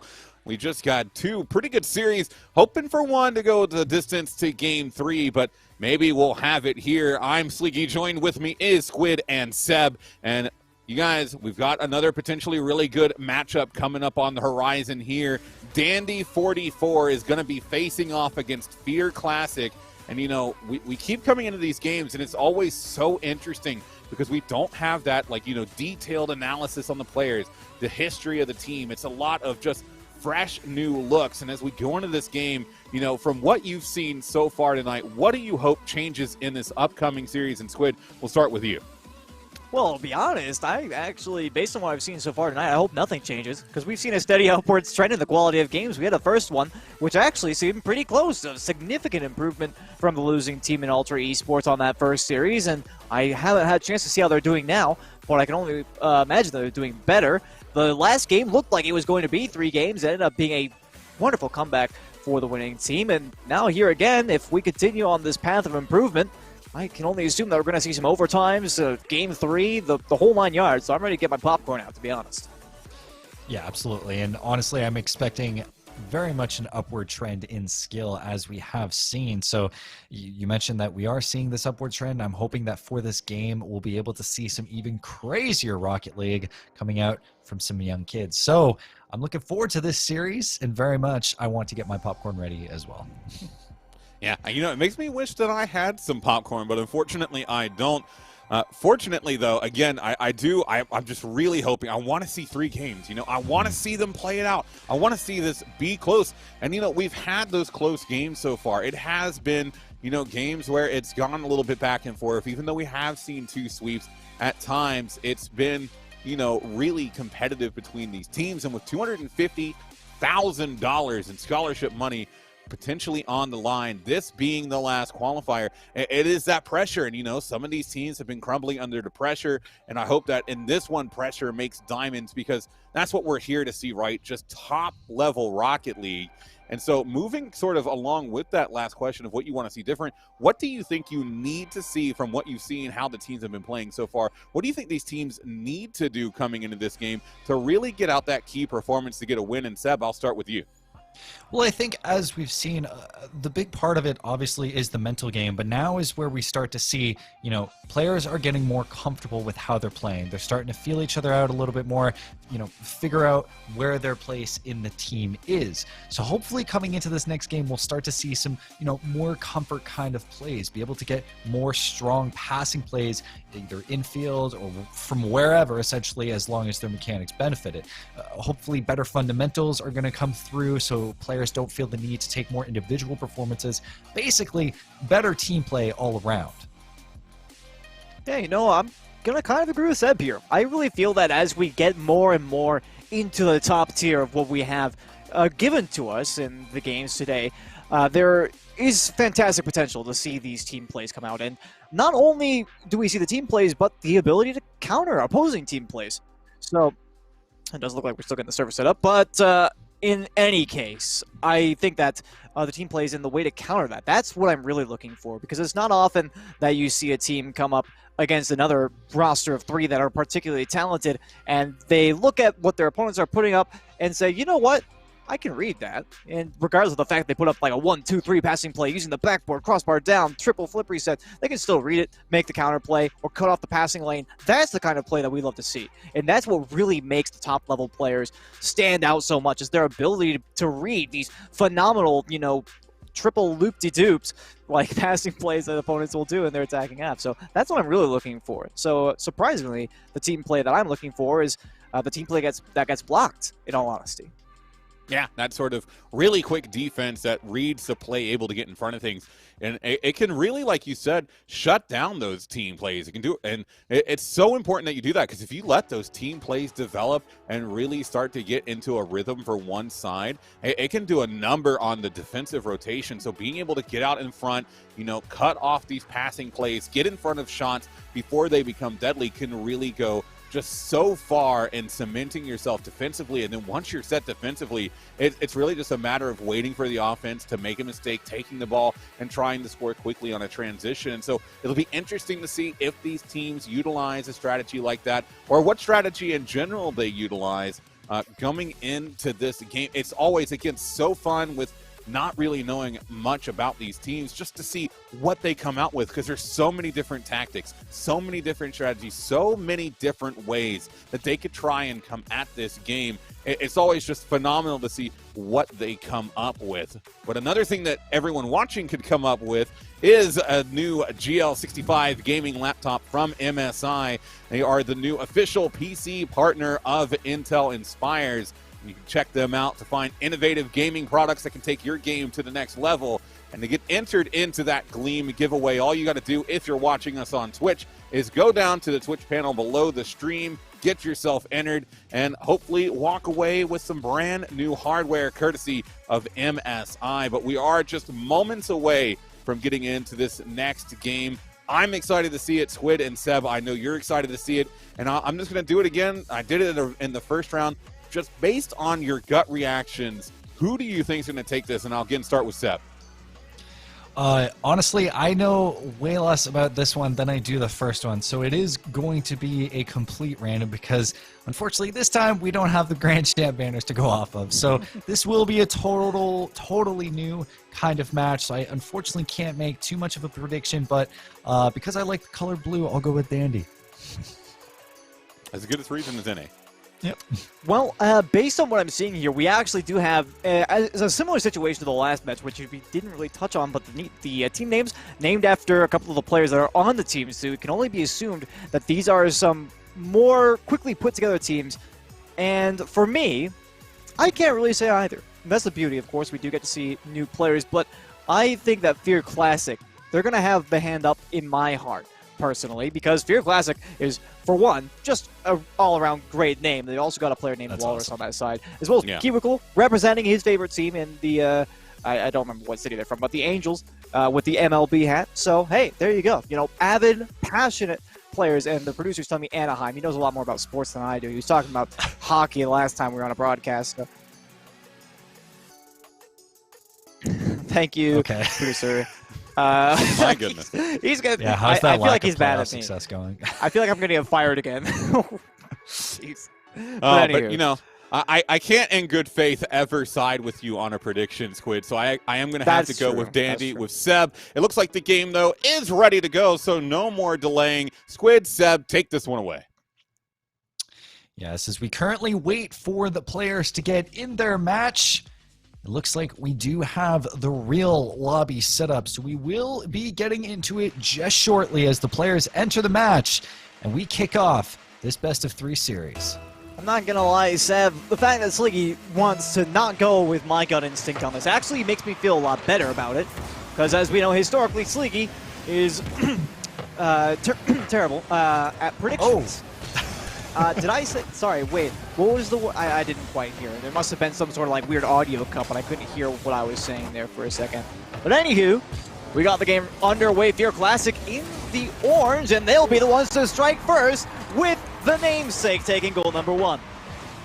Yeah, and it's just phenomenal stuff. A great pass from Kiwikul coming through, setting up Fear Classic perfectly, just squeezing in through those defenders there.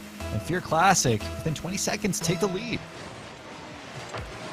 Now, I do notice Fear Classic actually, as the player, has that established 2015 title, so got a little bit of the OG status, and will pick up goal number 2 right off the bat on this kickoff. Not even 30 seconds pass, and they already lead by 2. Fear Classic essentially setting himself up, but unfortunately Dandy just wasn't able to read that bounce, which perfectly set up Fear Classic to convert on his own pass. So Fear Classic take a 2-0 lead. Except you hardly have any time to actually say anything, so I'm kind of cautious about talking here. We might see another goal scored, as that was a shot chance actually, but Fear Classic will get it away out to the side here. Quick opener, but I wonder if that's going to be telltale for how the rest of the game is going to go.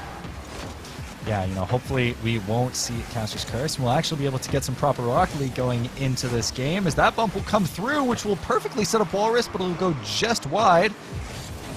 Finally, Dandy having an offensive opportunity here as Firefang going to flick it over. Can Fear Classic save it? Yes, he will, but it will be met as Walrus going to take control of it. Dandy's going to try and push it through.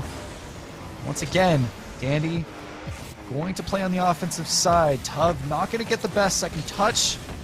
So we will be going back to the midfield. A little bit scattered there as Dandy tries to shove it over the defender. It will go to Kiwikul, who will try and set it up, but Tuv meets him. And it will be played off the wall. 3:30 left on the clock. Dandy having a good opportunity, but unfortunately shoots it wide. We're seeing a lot more pressure out of them, though. The orange side becoming much more common than we might have anticipated with the current score line. We'll get a pass to the midfield right here with Walrus, but in any case, Firefang, Dandy, and Tuv, all with their individual touches there at the midfield, making a significant impact on the play. However, one is taken out now, a great shot chance, but Dandy's there to meet it at the mid, and it'll be sent away. It was just a great idea coming through with that demo as we have a midfield pass here. Can Dandy get the shot on target? No, it'll be straight to KiwiCool, who will clear it cross pitch. Yeah, once again, these demos are coming through, but unfortunately, Fear Classic not having the speed to convert on them, but they are great ideas, and it is the inklings of a great offense so far. That is, and we're just about to hit halftime here. Tuv up for the shot. It's on target, and Fear Classic going for the pre-jump off the backboard, but it was not meant to be. Fear Classic, he tries to get this read, and Tuv puts it down just under him, and unfortunately that pre-jump just misses. And Dandy 44, just the latter half of this first half, coming through for them pretty well. They've shown a lot of offensive pressure. They've been able to set up a lot of opportunities, but as I say that, Caster Curse, no, not going to come through. Thank the Lord, because I hate Caster Curse, but Fear Classic, once again, on the offense. Yeah, you and me both hating that one, but Fear has just been doing so much work for his team. He'll get beaten here by Tuv. He'll get sent to their own back line, but you're absolutely right. There's been so much more presence for Dandy. It's almost nice to see that second win for Fear Classic. That one actually will fall harmlessly into the hands of the namesake. Don't get sent out to the midfield line, but the question is now, will there be a revival of the attacking side here? And oh, that's not the greatest double commit I've ever seen in my lifetime. Firefang's got no trouble as 2-2.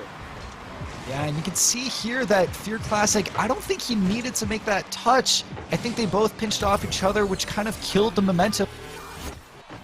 Unfortunately, that cost Fear Classic their lead going into the second half of this game. That is an unfortunate loss of the lead as well. They had a quick 2-goal. Things were going their way. Nobody in the mid for that pinch either, so that is an unfortunate mischance. Already back on the defensive side as well. It's not exactly shaping up as they would like, but there's still 95 seconds to go. So all is not yet told here in game number 1.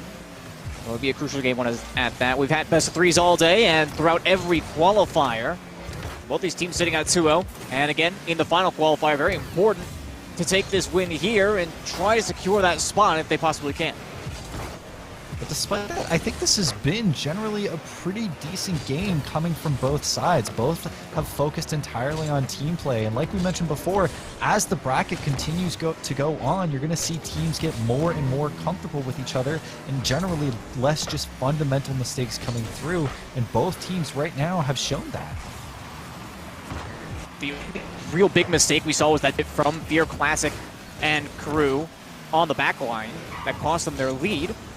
So nothing particularly egregious, and that's exactly what we're looking for. And Fear Classic over to Walrus, that was almost a beautiful touch. Still a chance here for KiwiCool, will put that one on target. Nobody back in the third man slot, and they've got their lead back.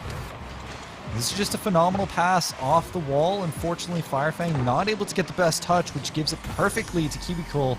The defensive rotation just wasn't able to come through. With the last 30 seconds, Fear Classic, once again, get themselves a lead. Yet not all is lost here for Dandy. That 50-50 win, unfortunately, they can't follow it up, and now that 30-second buzzer not going to bode well, and neither will that miss. Walrus has everything to shoot at. They've got insurance late in the game. Yeah, and I'm sure that Tuv is going to be kicking themselves for this miss, because that might have essentially just sealed the game for the Fear Classic side. Very, very well. We've seen a similar situation, however, already once today. So that may yet be subject to change, as Fear Classic does not have the read on that ball, but Walrus is there to bail him out. As a lot of crucial seconds burned off the clock, as Dandy unable to control that one as well. And we see the offensive rotation being so important for both of these teams, but it was Fear Classic who was able to stand tall and hold on to their lead in the end here, Seb. Yeah, and honestly, I think that Fear Classic generally did a really good job at just maintaining pressure and keeping the pace up, as well as capitalizing on the mistakes of the Dandy side, because unfortunately Dandy, they did whiff a few balls, despite the fact that I think generally mechanically they were playing pretty well, but it's just the smallest mistakes that Fear Classic were able to capitalize on and net themselves a pretty hefty lead. Yeah, you're right there, and I can't help but wonder, actually, something that we didn't really touch on, those first 2 goals for Fear Classic may have been something of a fluke. You know, it's something that we didn't really consider as the game was happening, but something that is a very real possibility. You know, sometimes you just happen to have that golden opportunity right at the beginning of the match to put a goal in and just sealed away right there. And you have that 1-goal lead, and you never have to worry about it again. Dandy only really had a tied game for, what, about a minute total of game time during that game? The remainder, they were trailing, but they fixed up their offensive rotations, and as you mentioned, Seb, there were some telltale mechanical mistakes, which can easily be fixed as we move into game 2. They might yet have a chance here. Yeah, and hopefully that as they go further into the bracket and play more, they'll be able to kind of, you know, rust off the, you know, get those jitters off, as that is a shot opportunity. Dandy not going to be able to get that last touch as 2 players whiff over the ball. Once again, Dandy taking control of the offense right now, but Tuv not having a lot of boost to play with. Walrus going to send it downfield. In the first 30 seconds, Dandy have had quite a bit of opportunity to play with, is once again going to showcase their offensive prowess as Tuv tries to carry it in. No one is going to be there for the rebound, as both players trying to communicate over who's going to get the ball. Fear Classic trying to do everything he can to get it out of their corner, but Tuv is going to get it in, but he's not going to be able to force it through. As once again, Dandy just continues to mount this pressure over and over again. Yeah, an incredibly high-octane start from them. You can tell that they are not satisfied with the result of the last game. This is actually the first time we've really seen the blue half, but it's quickly sent down to the orange back wall for Kiwikle to play. That inheritance isn't going to last long, as Dandy is there to make the forced challenge pass back now towards Tuv. And we did mention those passing plays becoming a much more important part, and Tuv with almost a double tap, but he can't quite find the angle, and Walrus is able to drop it out to the corner for his team to play. Tuv just showing his mechanical prowess right now, and he might have another opportunity here as he will go up high. Is he going to be able to net it this time? The team tries to go for the bump, but Fear Classic reads it this time, and Kiwikle is immediately there to stop that play from occurring. Such space granted to Tuv. He'll have a pass here from Dandy as well, but he can't beat Walrus to that play. And these are precisely the kind of plays that I'm looking for. Dandy this time, the first one to the ball, securely fastens it to the left side of the net and is 1-0. Walrus definitely not getting the best touch to give his team some space, and just before Dandy realized what was happening, Fear Classic realized what was happening, Dandy was already on the ball, making that play work immediately, netting themselves a goal, as this might flow through too, but no, Fear Classic will be able to stop that from occurring. Dandy not going to be able to get that touch, and Kiwikle is going to carry it as the Dandy side is just swarming around in the midfield. Yeah, their presence there has been undeniable. And yet, their opponents still do seem to be avid about getting out to the other end. There's Fear Classic with a pass over to Walrus, but it's quickly interrupted by Dandy himself. And we'll get things moved down the other way. This is really the kind of midfield presence that we're used to. Dandy sending that first man forward and getting so much value out of that player. Kiwikle not the best clear here, but Firefang's a little bit far back for it. You keep it in the attacking half, and Kiwikle there for the challenge. But again, it's a very neutral ball, and something that Fear Classic haven't really been able to play with much. And I really enjoy right now how Dandy is able to make the most out of their touches. Currently, even if they get a touch on the offensive side, they're able to make it work, whether it's through a pass or just trying to carry it into another offensive play. Tuv specifically doing a phenomenal job at just making his touches work on every side of the pitch. As this might come through, that is a lovely shot from Tuv off of the waterfall. And Dandy able to secure a 2-0 lead with 2 minutes left in the game. And some exemplary placement here for Tuv. You can see Kiwikle in the net. He's trying his best to make that pre-jump, but there are realistically very few options that he has on that one in order to make that save. So a free net essentially. And speaking of the devil, Walrus has a freebie off the kickoff. I mean, you take those, right? If you have the opportunity to go for it, you take it. And Dandy just a little slow on the kickoff there. And Fear Classic might have an opportunity to get back in this game. Might, yeah, and actually kind of odd to say that. Of course they have an opportunity. There's still 2 minutes left almost. Oh, yeah. Feels like it's been a bit longer than that. I think you and me can agree on that one, Seb. As an opportunity here for Tuv. Can't get the redirect. Or maybe just the confusion, the disinformation play he was going for. Didn't quite work out for him either way. Fear Classic now looking for a passing play. Was Walrus to Fear Classic to Kiwiko, but that's quickly shut down. And it'll move back across the midfield line, and this will again exemplify the presence that Dandy have been able to put up here at the mid. There's still 80 seconds on the clock here. Dandy towards the middle, but Firefang has to wait on this touch, and now it's in a dangerous spot. Tuv in the 1v2, off the backboard, but Wallace too close. But wait! What? Are you kidding me? Kiwiko off of Walrus? I don't think this one was calculated here, but they take those.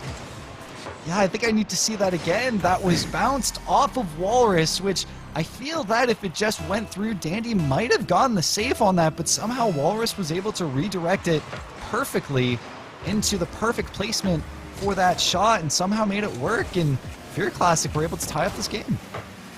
And if you are on the opposing side, you're probably not too satisfied with the last couple of goals against, but it's just the reality here. And now Kiwiko, a great beat against Dandy on that passing play. Fear Classic now to the backboard. He finds a nice piece of real estate, but there's Tom, who's able to get it away as they fight for their lives on this one. They need this next goal dearly, and they will not get it here. As Fear Classic, toss over to Kiwiko, now driving down the line.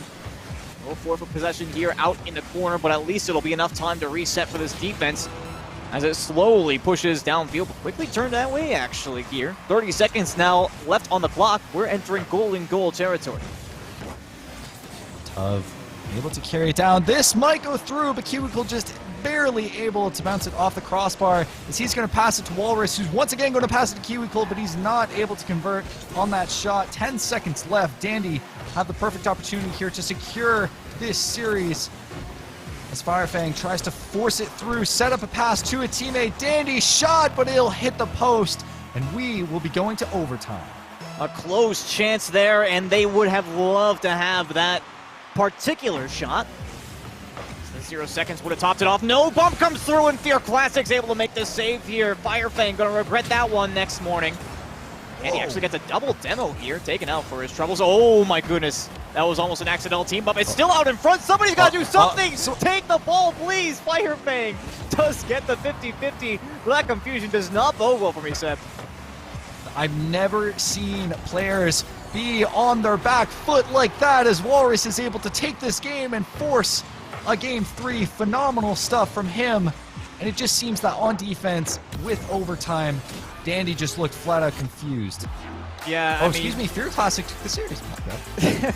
No worries. It happens sometimes. But still, on the back foot there, I just look at that play, and to me, as a Rocket League player, there are so many things that I want to do in that situation. You know, I want there to be the best play possible for my team. I want to, of course, not have it go in the back of my own net.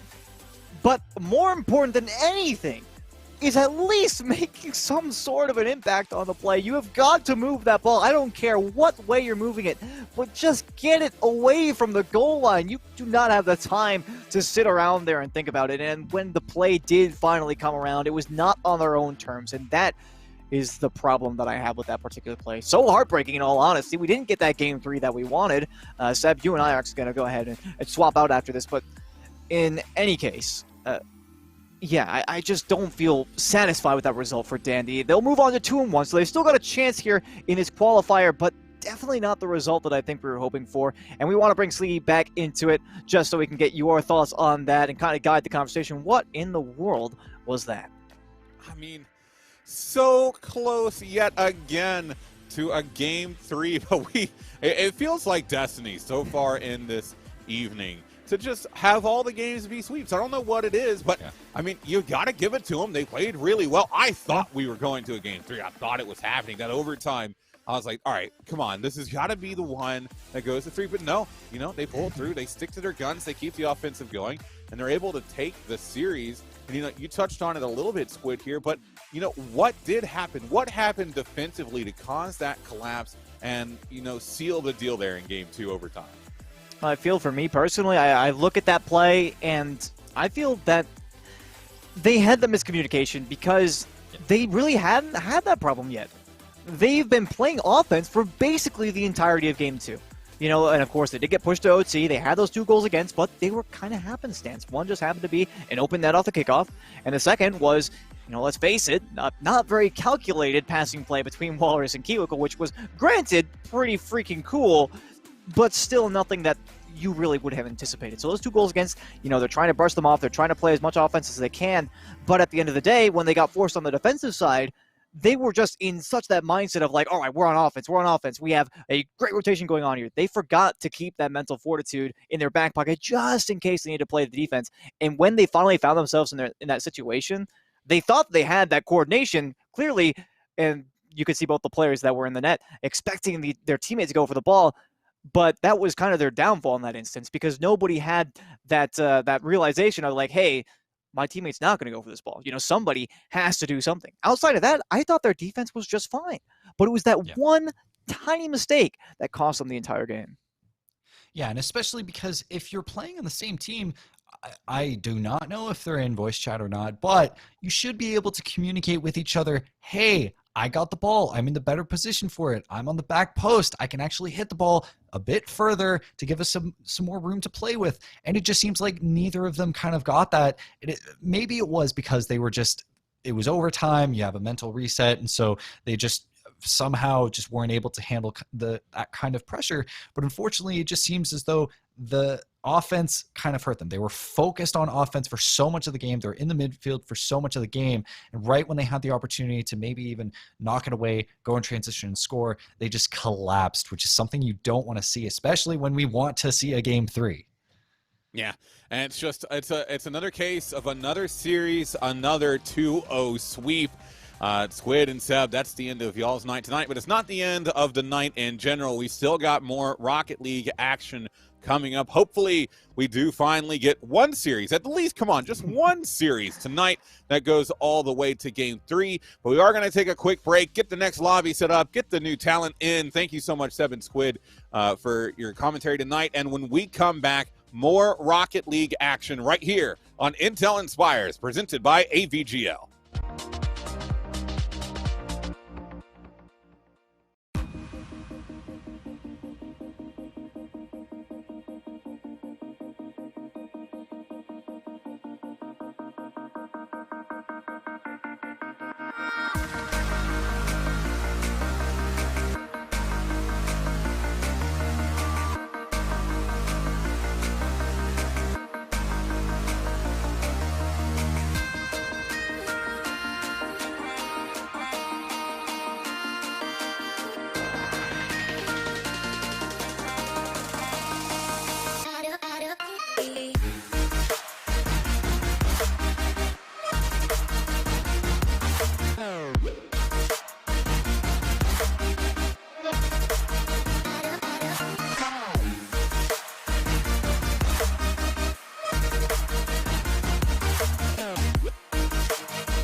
And welcome back, everybody, to the Intel Inspires presented by AVGL. Today, again, is the last day of qualifiers. $250,000 in scholarship funds on the line. And this is these players' last chance to get into that main event. My name is Sleeky. Join with me for the rest of this evening is none other than Broba and Kendo.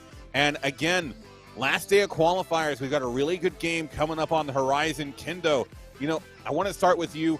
We got the game ready to go. Just real quick, what are you thinking about going into this game? Well, the one thing I'd love about some of this future Gaming Stars action is the fact that back half, we're getting all the good matchups. We have a 3-0 versus a 3-0. These guys have stood the test of time through the first 3 rounds, and you know it's going to be 2 winning teams going up against each other for what could seal the deal down the road come round 6 and get them into that qualifying spot. And Broba, anything from you right before we get into this first matchup? I'm just going to say that I noticed when we were doing the test that Venom had I believe it was a Season 3 Grand Champion in there. So that might be good for some spicy plays. So we'll see. Yeah, that we will. But no preamble now. We've had enough of that so far already. The stream, we're just going to jump straight into the series. So Broba, Kendo, go ahead and take it away. I am definitely looking forward to these last matches because like Kendo said, it's going to be great. We're the last half. We have these teams who've already been in here. They know what they're doing, and it's just going to be a great time. So I'm really just ready for these guys to get out here, show us what they've got and why they've so far gone undefeated. Well, the best part is also they're in the lobby already. We're ready to go. There's no delay at all. I mean, could you ask for any more, my friends? This is excellence. 5 minutes on the clock, and we're already going. Already, Venom putting on a little bit of early pressure, but of course you want to see that off the kickoff. But he got that cheat. Sean was moving up there, but it's back down at center field. Slightly okay. Going to actually look for a double tap. He's not going to pick it up. Sean goes for the clear. Bolton lurking upfield, but he's not going to be able to get the touch off the corner. Will be Sir Hex for the challenge and the clear. Back down into Blue's offensive end. Venom going to miss that, but Bolton coming up behind him slightly. Okay, nice challenge. Going to put it off to the side where Feisty is going to pick it up, looking for the double touch himself, but it's going to get saved again. First 30 seconds, actually, I think. Right now we have a little bit of pressure coming out from Hex. A little bit jittery on both sides. We've seen misses all around. Not quite any opportunities on net thus far. I mean, one shot. Here comes another one. Bolton will be just high. Venom not able to get there in time, and slightly okay. Will marginally get that ball out of harm's way for now. And Hex, they are doing a good job of keeping the ball just out of reach of a lethal Venom strike. First minute gone. Sean putting the shot towards the net. It's not going to be really dangerous there. Slightly is going to get that touch, though, to clear it off to the side. Bolt and Venom both come up for the challenge, and a demo's going to come out of the Feisty. Might break up a little bit of pressure here. Venom going to try and look for that drop, and it's going to go off the side a little bit wide. Sean, though, trying to hit Bolton out into the box, but it's going to be saved again. Venom might have another one here, but Sir Hex is there. Man, the defense right now by Hex HQ, they're really holding it together, but of course, the Caster's Curse is going to come in. Sean going to put that first point on the board. Man, that Caster's Curse a little bit stronger tonight than normal, but it was a triple commit. We can't quite blame the Caster's Curse for this one. When you put that much forward, you're just asking to be punished, and all it took was one commit out of this Venom RL 6 squad to counter. Feisty gonna go for that challenge, but he's actually gonna leave it back for slightly okay. Sean gets the clear, missing the double touch. Again, they keep going for these double touches, and they're just slightly off every time. They're just a little bit too low. Maybe they run out of boost when they're going for it. It just caused them to miss, but you like to see it, especially in teams like this. You know, we have junior, seniors, and then freshmen in college or so around that age range. So seeing them try to go for these plays is really nice to see, especially in younger players, because it shows that they're looking for those opportunities. And I think that, you know, if they continue to practice at them, it's going to be something they're going to definitely hit very, very consistently later on. The other thing that I'm personally looking for every time we are here in the Intel Rising Stars is we get the opportunity to see if some of these young men or ladies in some cases know how to make adjustments on the fly. And right now, XHQ, they are the team in need of adjustments. They're being hemmed in their own zone. Seems like on the rotation side of things, they're on the back foot. And with Sean going for demos in the net, you're even more trying to defend. You have to be sure with your touches, and Slightly Okay will do a good job of getting this ball out.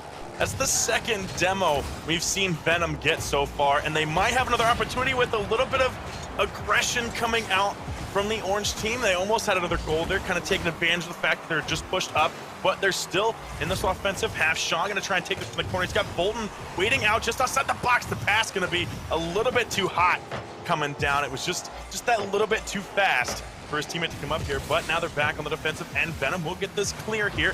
Bolton, nice follow-up. Maybe he's gonna get this double touch finally. It's gonna get intercepted by Slightly Okay. Back down into the Venom end of the field. Still working hard to get out of their half is the Hex HQ team. That they're working on it. They've got a little bit, but they're running out of time. They got 1:20 left, and I think that's gonna be a second goal, and yes, it is. I really hope I didn't curse it again. I don't think you did, my friend. They have 1:20 left to truly put a little bit of extra emphasis on making sure not only their rotation is okay, but they need to maintain ball possession into the offensive zone. Yes, they've done an incredible job only allowing 2 goals on this 8 shots we've seen thus far. The problem is the moment they get past the midfield line, they tend to lose possession of the ball. They need an extended stay, and they need it desperately. And with a minute left, we'll see if they can get it right here. 60-second warning just popped off. Another demo coming out from the Venom team, taking taking Feisty out in the offensive end of the field. Very spicy demo there for sure, trying to make sure they break up that play, not let them continue to have possession in their half. Cleared back down into the blue end. Venom will pop it high. Sir Hex has the read. He's going to throw it across. Feisty's there, but he's not going to be able to go for that aerial there. Nice 50 to kill it just by the wall there, but it will be cleared away by Bolton, who's going to look for the demo. Again, he does get it with 30 seconds left. Sean now coming up. He's not going to take the shot. Feisty did have that clear. He was very, very close and just trying to get in their face, but still struggling every time they get the ball to clear it away. 15 seconds on the clock with a 2-0. I think it's going to go the way of Venom. I would likely agree with you, my friend, as at this point, 8 seconds left, and there hasn't been a shot on for Hex in quite a period of time now. In fact, they have been shut out in the offensive zone for almost 4 minutes here. 0 on the board. Venom's going to take a very strong Game 1 win, and the shot count, the disparity between the two teams just continued and continued and continued to grow all the way to the point that it's 11-3. They barely got enough shots on net to win if they had full efficiency. That's not going to happen when you're hemmed in your own zone.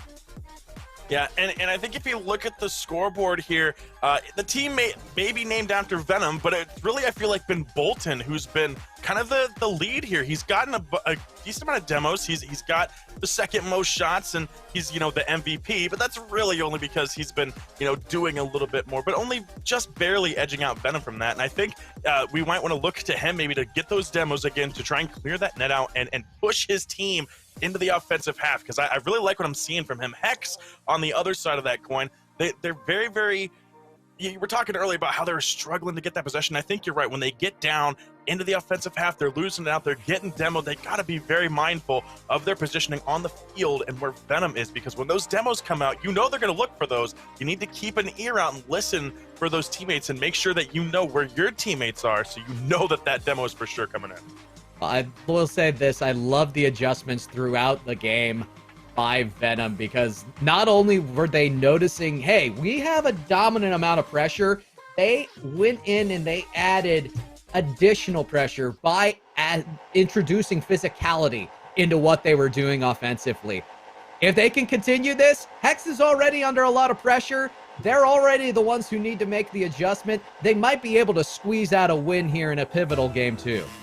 Yeah, and that's the thing about best of threes. Now they're really, really pressured. They're down a match, and this is pretty much do or die. They either get this one or they're going to have to suffer that loss on their record here. They can do it, I'm sure. They just need to lock it down, communicate, and get the push. And you see a shot coming out right there by Feisty. Sean gonna get that save, and Bolton coming off the back wall. He's gonna miss. Hex has the shot, but it's just wide. I think he was gonna look for that far corner, but he just got a little bit too much on the wrong side of that ball to push it too far away. Now they're back in their defensive half, where they seem to be pretty comfortable, at least getting saves.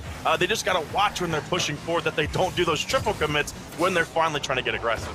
With as few opportunities as they've had, that you really want to convert when you have an open net in the box. And I guarantee Sir Hex probably doing a little negative voodoo right now. Sean's gonna put this ball in. Great counterattack here. Loose ball initially by Hex, jumped on by Sean. Really good stuff. And Bolton, he's gonna go away with an assist, even though he wasn't directly involved in that play. And that's just one of those, you're taking advantage of the opportunity. That ball basically got handed to Sean on a silver platter. That clear coming out just went right to him. He predicted it perfectly on the wall and got that shot in the open net. Beautiful way to start out with another 1-0 lead within the first minute. They're going to try for a second one here. Venom gets the flick up to Sean again. The passing play is going to be good, and that's 2-0 for Venom. We're sitting here looking at Feisty and Slightly Okay. Who's going to challenge? Who's going to challenge? And it's Feisty not making the decision. The pass is pure. The turn away for Feisty, not even able to challenge at that point. Good control exhibited, but much better positioning needs to be seen out of this Sir Hex squad. And you really, I think, wanted Feist to go for that challenge. Slightly Okay was still coming back from being in the offensive half. I don't think he was going to even get there. You know, he did actually come around a little bit, but the shot was just going to be way too far away. Sean was perfectly positioned for that pass, and that's, you know, Venom getting that second one. But that's good. Now Venom have a nice lead again. They've kept it right now with 4 unanswered goals across both games in the series so far. And, you know, just like before, we're seeing Hex kind of struggling a little bit here, but Feisty might have something. He's going to get this touch here, but Bolton already up for that very, very nice prediction coming off that wall. Will keep it down in the offensive half. Venom in the corner looking to battle out with Sir Hex, but Hex will get it around. Sean, nice challenge. Ooh, almost got the double touch again. They're so close getting those double touches. I want to see one of them hit a double touch before we're out of here. Well, here is going to be a lofted touch, my friend, and they are continuing to just peg the ball down into the offensive zone. Not as much control in the 2 opportunities that they've had that have been quality on net in the box shots have been misses so far. And it really feels bad at this point because those 2 should have been goals. It should have been a tied game at this point, bro. But they get another chance, but Sir Hex not there in time. And Venom's going to see this all the way back down. And there's sustained pressure coming from Bolton. This is what you like to see out of your offense. Yeah, just the offensive Venom is so good. They're very, very good about being consistent in the offensive end. They're just putting pressure, kind of making them make those mistakes on defense. They don't make many, but it does happen. We've seen it a few times. But, you know, the conversion might happen here. Bolton is back. He does get a good read there for that save. Slightly Okay picking up that shot. Venom looking for the clear down to Sean again. Oh, I thought it was going to be a 1-2-1 there. Venom not quite in position for that touch off of the pass there. A little double commit. This might be the chance that Hex HQ needs. They need to move it downfield now. Feisty going to get edged out, though, by Venom. I think Venom actually drove in front of him, causing him to stop. I don't know if he got the bump or not. I couldn't see from this far away, but still getting that breakup and pressure again, not allowing them to take possession of the ball on those opportunities, because you know that if that Hex had that opportunity, they might have had a chance there to get that goal. The Venom players were pretty far forward. Nice sequence here is Bolton going to maintain possession in the offensive zone. Only 90 seconds left on the clock, Proba, and at this point, Hex desperately needs something. More than just throwing the ball back into the other direction, they need to have a constructive thought and they need to connect upon it. Again, they're doing a great job of limiting the quality of the chances that Venom are getting. Once again, we said it last game, only 2 goals on 8 shots. This is good, but Feisty needs more, and he's not able to convert again. There's only a minute left. That challenge was looking so good, but the defense was just ready for it. They forced that 50 to go completely too far, too hard off that back wall to not give Feisty that shot, but they're not giving up yet. They might be getting something. No, Venom gonna get that clear. Hex trying to pick it up. Bolton actually, I think, bumped him there to push him out of the way. Slightly Okay will pop it up, but Sean has a nice read here. He's once again gonna throw it a little bit towards the net. Feisty gonna pick up that save to push it across. He didn't get credit for the save, but he did get in front of it, not allowing Venom to have an opportunity for that shot. But just every time they get past that midfield line within the last 40 seconds or so, they're getting challenged by the Venom players. Venom constantly pushing them back, and that time is just getting away from them. 10 seconds left. That's going to be Venom in a 2-0 sweep. So many sweeps on stream today. It's just unfortunate for Hex, but they did play very well. They just got to tighten it up a bit. Yes, and while they do lose here, they are still very high up in these rankings. 3-1 is a solid record as you are continuing in this round robin. So they have a chance. We may see them again even on stream down the road. Who knows what's in store for this Hex squad? They just seemed like they were a step behind, and we'll bring Sleeky back in because he might be able to confirm with me. Was it just a step behind, a half step, or maybe a little more? No, I'm thinking it's a full step. I'm thinking it's a full step behind. And, you know, throughout that entire series, it really did feel like Venom was just that one step ahead, whether it be defensively, in the midfield, on the attack. It felt like Venom just was more in control of the pace of play. They were more in control of the ball. They were making good, smart decisions. And it was just something that, you know, they did a really good job of putting that amount of pressure. And when you have that amount of pressure, you're going to start to show cracks. And, you know, Broba, I wanted to ask you, with those sort of cracks that we started to see, what do you think was the part of Venom that was really pushing them to that next level in this series? Honestly, especially towards the latter half of game 2, it was getting those challenges at midfield. They were seeing, you know, that Hex was trying to push out, and there was a player always right there trying to get on that ball and take it away, whether it's getting a bump, getting a demo, winning a 50, or just being up in the air just instantly. That ball, when it gets popped up, they're just right there, ready and waiting to push that back down into Hex's end, and Hex just really didn't have an answer for that. They were kind of throwing a little bit away. They were, you saw them a little bit trying to control it, but for the most part, they were just getting those clears, keeping it away, and having trouble with the follow-up. And that's really where Venom also shined. They were good at keeping that possession downfield, and they looked for each other. They had some pretty good passing plays. That Sean pass to get that second goal was beautiful, getting around the defense.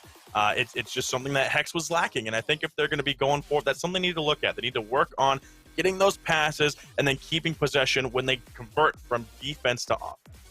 Yeah, and you know, you mentioned Venom doing a really good job of getting that ball downfield and applying that pressure. And Kendo, it was something I wanted to ask you. What did Hex really need to change about their style of play to handle that pressure? Because we saw it consistently coming from this team, and Hex not really ever in a position to management. What, in your mind, did they need to change about their style of play to better adapt to this sort of offense that we saw coming out of Venom? Control starts in the defensive zone. And there were a couple opportunities that ended up being quick clears that went straight on to the nose of a Venom player, sometimes back at the net, sometimes setting up another shot. They were giving away opportunities in their own defensive zone on the regular, and that just created even more pressure in the defense. It starts there. And then as you control it more out, whether it be finding an additional player to pass to or just straightforward carrying the ball into a 50-50, it starts there. Then you're able to make sure you're not just slapping clears in the offensive zone and trying to dump and chase a team that's a step ahead of you. It doesn't work. No, it doesn't. And what it ends up working is in the favor of Venom. They take yet another sweep. It has been a night of sweeps tonight. It looks like all of the brooms out of the closet. Maybe in one of the next couple of matches that we have coming up, we can finally get a series that goes to game 3. But in the meantime, while we get ready to cut into this break, if you haven't already, MSI, the official PC partner of Intel Expires, is giving away a new GL65 gaming laptop. Enter via the Gleam giveaway. You can go down below if you're watching us on Twitch and get into the Twitch panel. Get entered in. Thank you again to MSI for providing that. Go ahead and do it now while we're going into intermission, because in a couple of moments, we'll be right back with more Rocket League action right here on Intel Inspires, presented by AVGL.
And welcome back, everybody, to Intel Inspires, presented by AVGL. We've got another matchup on the horizon here for you all. It's Bandits going up against one. That is the number one, or spelled out one. It's just one. It's got one name, one character. I don't know how it really works, but either way, it's Bandits going up against one. My name is Sleegy. With me again is Kendo and Broba. And do you guys think, and I'm just doing this because I want it so bad. I need it in my life. Do we have a game 3 on our hands here? I would want a game 3. I'm trying to see what their record is at the moment. I have to compare the names, and I have a terrible memory. So I'll get back to you on that one. But I would hope game 3. Sweeps are great sometimes, but it's just every round we've had sweeps. So I don't know. I'm fingers crossed for game 3. Yeah. And what about you, Kendo? By the look of it, I think both of these teams are they've actually both had a bye, which is insane to think about. So this is going to go a very long way for whoever wins this, because a loss here, you go to 2-2 with a bye, that's going to hurt your chances quite a bit. You're at the bottom of the barrel for the 2 loss teams. You desperately, no matter which team you are, want to win this matchup. So there's going to be a lot of fire under some octanes, if you know what I mean. Oh, absolutely. There's going to be a lot on the line in this game for advancing forward, but also remember there's a lot on the line in general. This is the last qualifier of Intel Inspires before we start getting into the main event.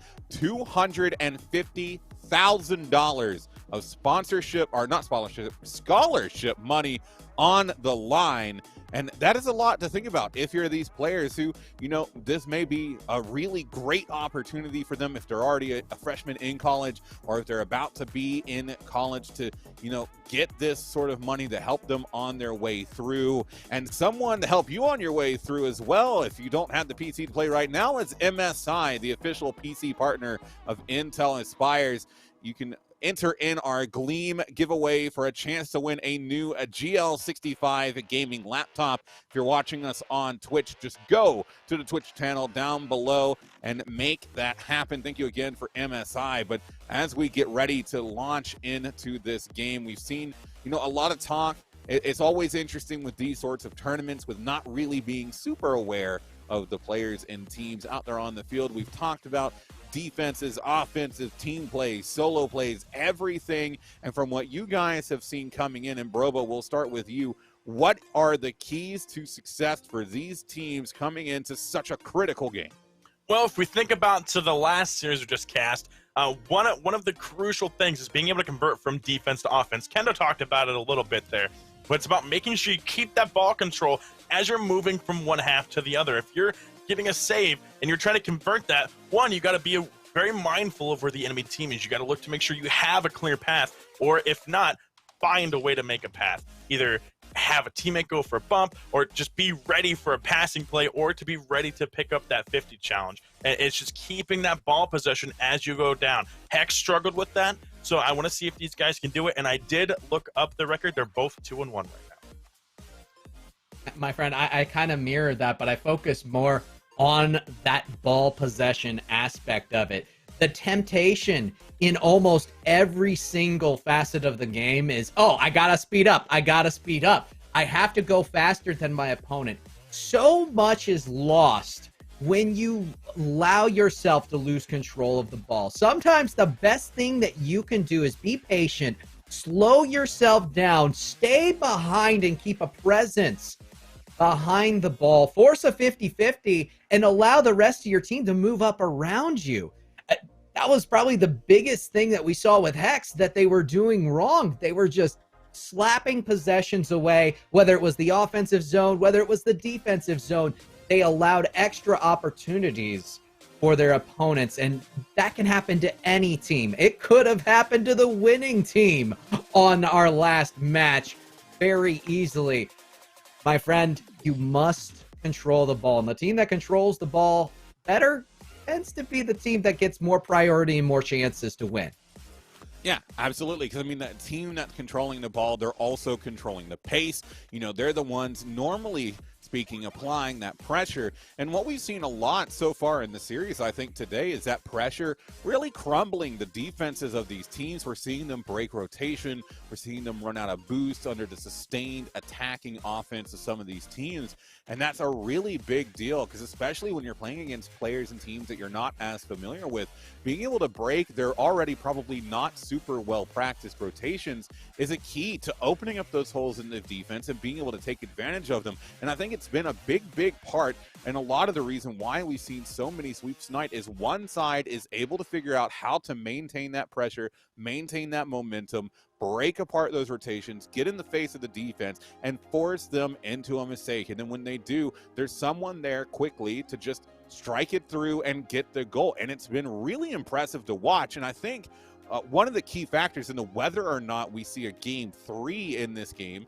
is if the defending team can finally adapt. We haven't seen it a lot so far. The defending team normally just tries to keep doing what they were doing to no avail, and the attacking team allowed to continue to just score on those holes. So we really need to see adaptation. We need to see one of these teams read what's going on and make changes according to what they see. Otherwise, I have a feeling it'll be another sweep depending on how it goes. And I want to see a game 3. We've had sweeps all night long. Game 3s have been oh so elusive, even though they've been oh so close in certain situations. And as we get into this one and then one more after in the night, I want to see one go. I just want to see one. I said it earlier, I'll say it again. I want to see one series go all the way to game 3. It could be this one. The match is ready to go. So I'll go ahead and let you guys take it away. Let's see if we can finally have one for the first time tonight. Fingers crossed, Kendo. Fingers crossed for game 3. We're not going to do any feet streams, but toes crossed as well. You know, that would be a little bit weird. My friend, I'm looking forward to an excellent matchup between these two squads, and they both having the bye. Again, so pivotal for either one of these squads to win and beat their opponent here. You want to stay at that one loss. You want to stay in contention for being able to make it to the next, to qualify, to continue forward and be fighting for the bulk of those scholarships. Oh my goodness, it's such a great opportunity for each and every one of these players. But I tell you what, my friend, do you recognize any of these names? Because we got a couple of players. I believe it is Cryonics that I have actually seen play before in some of the local. Plus, if I remember right, they played decently last week as well. They may have been here last week. I believe that we were just told that they were. I don't recognize any of them, unfortunately. I didn't catch the last week's stream. I tend to work a lot, so I was probably in the middle of doing something. But, you know, I would kind of hope, you know, maybe if they can play well in the field, maybe we'll see game 3. I was kind of paying attention when we were doing the test lobby, and I feel like this is going to be a very fast game. A lot of the guys on the field seem to be incredibly quick. So hopefully that will be the case. But, I mean, they're coming off of, each of them has had a bye so far. They're 2-1, so it could go either way. And we're just working on getting everybody in here at the moment. It looks like we are working on getting everybody in the game. Of course, every now and then you do get false starts. Thankfully, this is not a horse race, so there's not a 12-minute reset on that. We will continue forward once everybody does jump in, my friend. But it's going to be a good day. It's going to be an amazing match, and I'm looking forward to seeing just how everything goes between these two teams. Again, it is Camo, Cryonics, and Void Snowy for 1. Bandits is Flurry, DCL, and Bandits. I'm very interested. There's a lot of Cynet in this lobby as well. So do you think that plays a different dynamic into things? I see one's a group that is kind of mixed. The other one seems like they are a squad together. They got the same clan tag and everything. Do you have I shouldn't say anything too outlandish because, I mean, even myself, console was a thing at one point. Yeah, I think I'm not so worried about the Cynet. I'm more looking at, okay, so, you know, it's Bandits seems to be a group that plays together a bunch. That could play a definite factor coming into this next match. If they're used to each other in the field, if they know how each other plays and they're very comfortable, that may show up on the field. You may see them being able to pull off these passing plays to get really good communication and things when they're on the field. That's something I'm going to definitely look for when it comes to It's Bandits. They're in the blue in this match. So that's one thing I think that everybody should pay attention to, because you will know, you'll be able to tell if they've played together, because it's just going to be very effortless for them. They're not going to have to struggle. There's not going to be as many double commits as you might see in a pickup team. So getting into this match now, best of threes. Fingers crossed, guys. Game 3, hopefully. Let's get into this match right now. Of course, as a caster, you always root for content in Game 3. Here would be the ultimate climactic event live here, ADGL. We're underway, my friend, already, and I'm going to be watching both of these teams rotate, see who can get the early pressure, because I've noticed almost every single series we've seen today, there's been a little bit of early jitters, and Camo coming in from the sidewall. This is a great start. Interesting, a little bit of maybe miscommunication here. DCLN, I don't know what we're going to call him yet, but he was back. But his two teammates were kind of out no man's land. They were like rotating around, and one of them looked like they landed awkwardly, so they put them in a not so great spot. So I think that they just need to kind of be a little bit more mindful about where they are. DC probably should have went for that challenge, but it's a difficult decision when your teammates aren't back yet, and almost a second shot, but it's just a little bit too high. Still, Camo is on the attack. Flurry going to get a little bit of a clear, but Cryonic's going to stop it right as it gets to that midfield line. Bandit's looking for the clear himself, but it's not going to happen. A little redirect there. Nobody from Orange is set for that pass just yet, as Flurry will pop it out towards mid.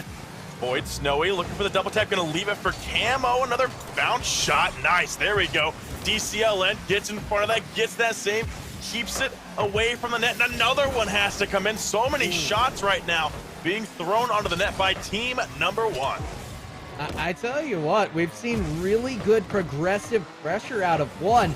You just have a slight amount of miscommunication going with that. You saw the team bump in the corner. That could have been punished. It was not, as they had such an extended stay in the offensive zone. Look at Void jumping in on this ball early, maintaining control, just being a hindrance and keeping the ball forward. That is a recipe for success if you're able to continue it. And here is a misplay. Cryonic's gonna have an open net, gives it up to Snowy, who takes a shot on. DC able to get back in time, but it's Cryonics again, makes the quick turn and scores.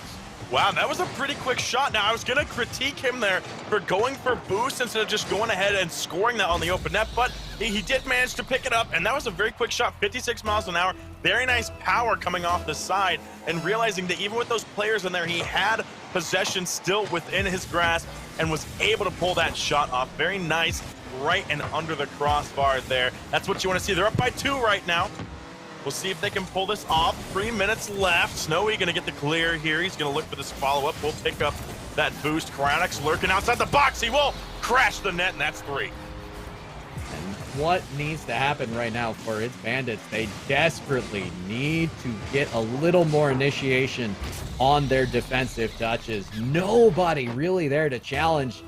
And the ones who were there, just a half step too late. Initiate a little bit earlier. You've only seen 2 minutes gone by, but it's fairly impressive to think that in that 2 minutes, 3 goals were scored by 1. Camo trying to pop that off the corner out to Snowy, but it will get stopped by Flurry very quickly there. Clear gonna come out now. DCLN trying to make something happen in the offensive end. They haven't really been down into the orange half of the field very much, and they're kind of all bunched up on the side. That might be another shot. He almost gets the 50 there, trying to get that dunk on that defensive player. Didn't manage to pull it off, and they're just very, very good about getting that conversion, and that was a very, very scary ball for Camo to clear that one across the net. Everybody from one acting as one, so they're living up to the team name at this point. Triple commit goes unpunished. It's another ball in the box. We have a triple commit coming back the other way. Camo, does he get it to the mid? Void, the shot scores, and that is a great transitional play. Again, I'm not really going to blame the blue team here for this one. They're down by 4 now at this point. They were down by 3. Time is ticking away from them. You just got to go for those. They were crashing it, maybe a little over-aggressive. I would leave one person back, but, you know, they're trying to be aggressive in the offensive half. They know they need to get points on the board. It just kind of bit them there. They weren't able to get back in time, and that pass was just enough to get it out there, throw it on the edge. You know, that's what you got to do in those situations when you have an open net like that. Even if you can't make the shot, because I don't think there was going to be a way for him to make a shot hard enough to get it away from those defensive players scrambling back to net. You got to just throw it forward, and there might be another one, and that's going to be 5. At this point, just the overcommits from this blue squad have not really been very good. Bandits all the way on the sidewall practically, boostless, out of position. You had 1v3 defending backward. It doesn't end well usually for the one. The one and only shot almost coming out there from Camo as he tries to move downfield. Ooh, nice stop actually to cross that. Unfortunately, his teammates are bumping each other at midfield, so they're not going to be there in time to come up for that. But another commit here by Void Snowy. He's going to miss that. Camo's there. Flurry knows he's behind him, hits the little touch to push it away. Bandit's going to lose that ball to Snowy again, but he will manage to get control back. Flurry trying to keep the possession here as they look for this clear, but again, the squad of one getting those big challenges at midfield, able to convert onto offense, and that's 6. Looking for that Brazil setup. Right now, if you're blue, you have to just break in on some of these passes, and it was a loose ball there by Bandits, throwing himself at a challenge into the corner, allowed the oncoming forecheck to put another one in, 6-0, and there is desperate need for adjustments out of its Bandits. So from what I've seen so far, one is very good about moving down the field. Kind of the opposite of how I thought this was maybe going to go. With the blue team having that clan tag, and you know, I was expecting them to be a little bit, you know, more coordinated. They're now kind of in panic mode. You know, they're really not going to score 6, now 7 goals in 34 seconds. Hold on a minute. I'll wait. Don't worry, Orange team. You go. This is very nice. Camo to Void, the breakout, pure control all the way down the pitch. And it's what you like to see. It's exhibit A of good, productive possession. If you're able to maintain that, you're going to have a good time against a defense that, at this point, they are desperately falling behind. Another triple commit. It is a 3v1 again. Cryonics just taking his time. Will put one, chucks it towards the net. They're wasting time at this point, which is kind of what they need to do, being up 7. Yeah, they just want that clock to tick down. They know they can score more, probably if they really want to. They had that control, and you saw Cryonics just kind of bait him out a little bit, just force him to try and jump just because he thought maybe a shot was coming. And they know that they've got this one in the bag. One, winning that in a 7-0 sweep in game number 1. And Kendo, I think with that scoreline, there's every chance that we may not be getting our game 3. Like I said, drastic adjustments need to be made, and it's going to start with much better control over really every facet of the game. I will say this, my friend. It needs to be something that starts with 1. And okay, we're not making music references here, and I'm not trying to make a pun, but somebody on its Bandits needs to communicate with their teammates, be like, hey, we're keeping the ball here, move up with me, if I end up losing control, make the challenge on the next. Come together, act as one. You have the clan tag going on, this is the polar opposite. We're seeing the team named one moving as one, whereas the team with all the same clan tags, they haven't necessarily looked like a team. You know, it may start with 1. And I don't know why, but sometimes it doesn't even matter how hard you try, Kendo. There's just so much pressure coming out from Team 1. It's very difficult, I think, for Bandits to keep control. They're getting down toward midfield, and every time they even think about getting possession into the offensive half, somebody from Team 1 is going to be there to stop them out. They need to change it up a bit. They need to not put themselves in those positions. If you see the team coming of 1, you need to make sure that somebody behind you is going to back you up, because they've had a lot of triple commits. They've been down the offensive end. They've moved forward, or the offensive end, excuse me, and they've moved forward, but they're doing it all together, which sometimes can work. But in a lot of the instances, they don't have as much control as they think they do, and then they get punished for not being in their half. Now, they may end up scoring first here, and this is a good start. First 30 seconds, that's what they needed. Yeah, you have to take advantage of the slight mistakes. Void doesn't get this ball in a good spot. No one comes to cover, and DCL will accelerate through that challenge. You have to punish mistakes. Quality opportunity seen, quality opportunity gained. So a good start here to recover from that lethal dad pun that'll leave really a lot of questions crawling in my skin. Camo looking for the clear here. He won't get it. Bandits. Oh, nice follow-up off that wall. Finally seeing a little bit of life here out of the blue team as they're moving down, and I already forgot their name. It's Bandits. That's right. I've actually not said their team name. We've only really been talking about Team 1, and they're making sure we know their name. That's 2. Yeah, you gotta know the name, my friend, and they have a much better controlled scheme. No challenges coming out from 1, as Flurry has almost the entire top shelf to go to. Puts it up there with Grandma's Cookies, and now a 2-goal lead, a minute gone by in game number 2.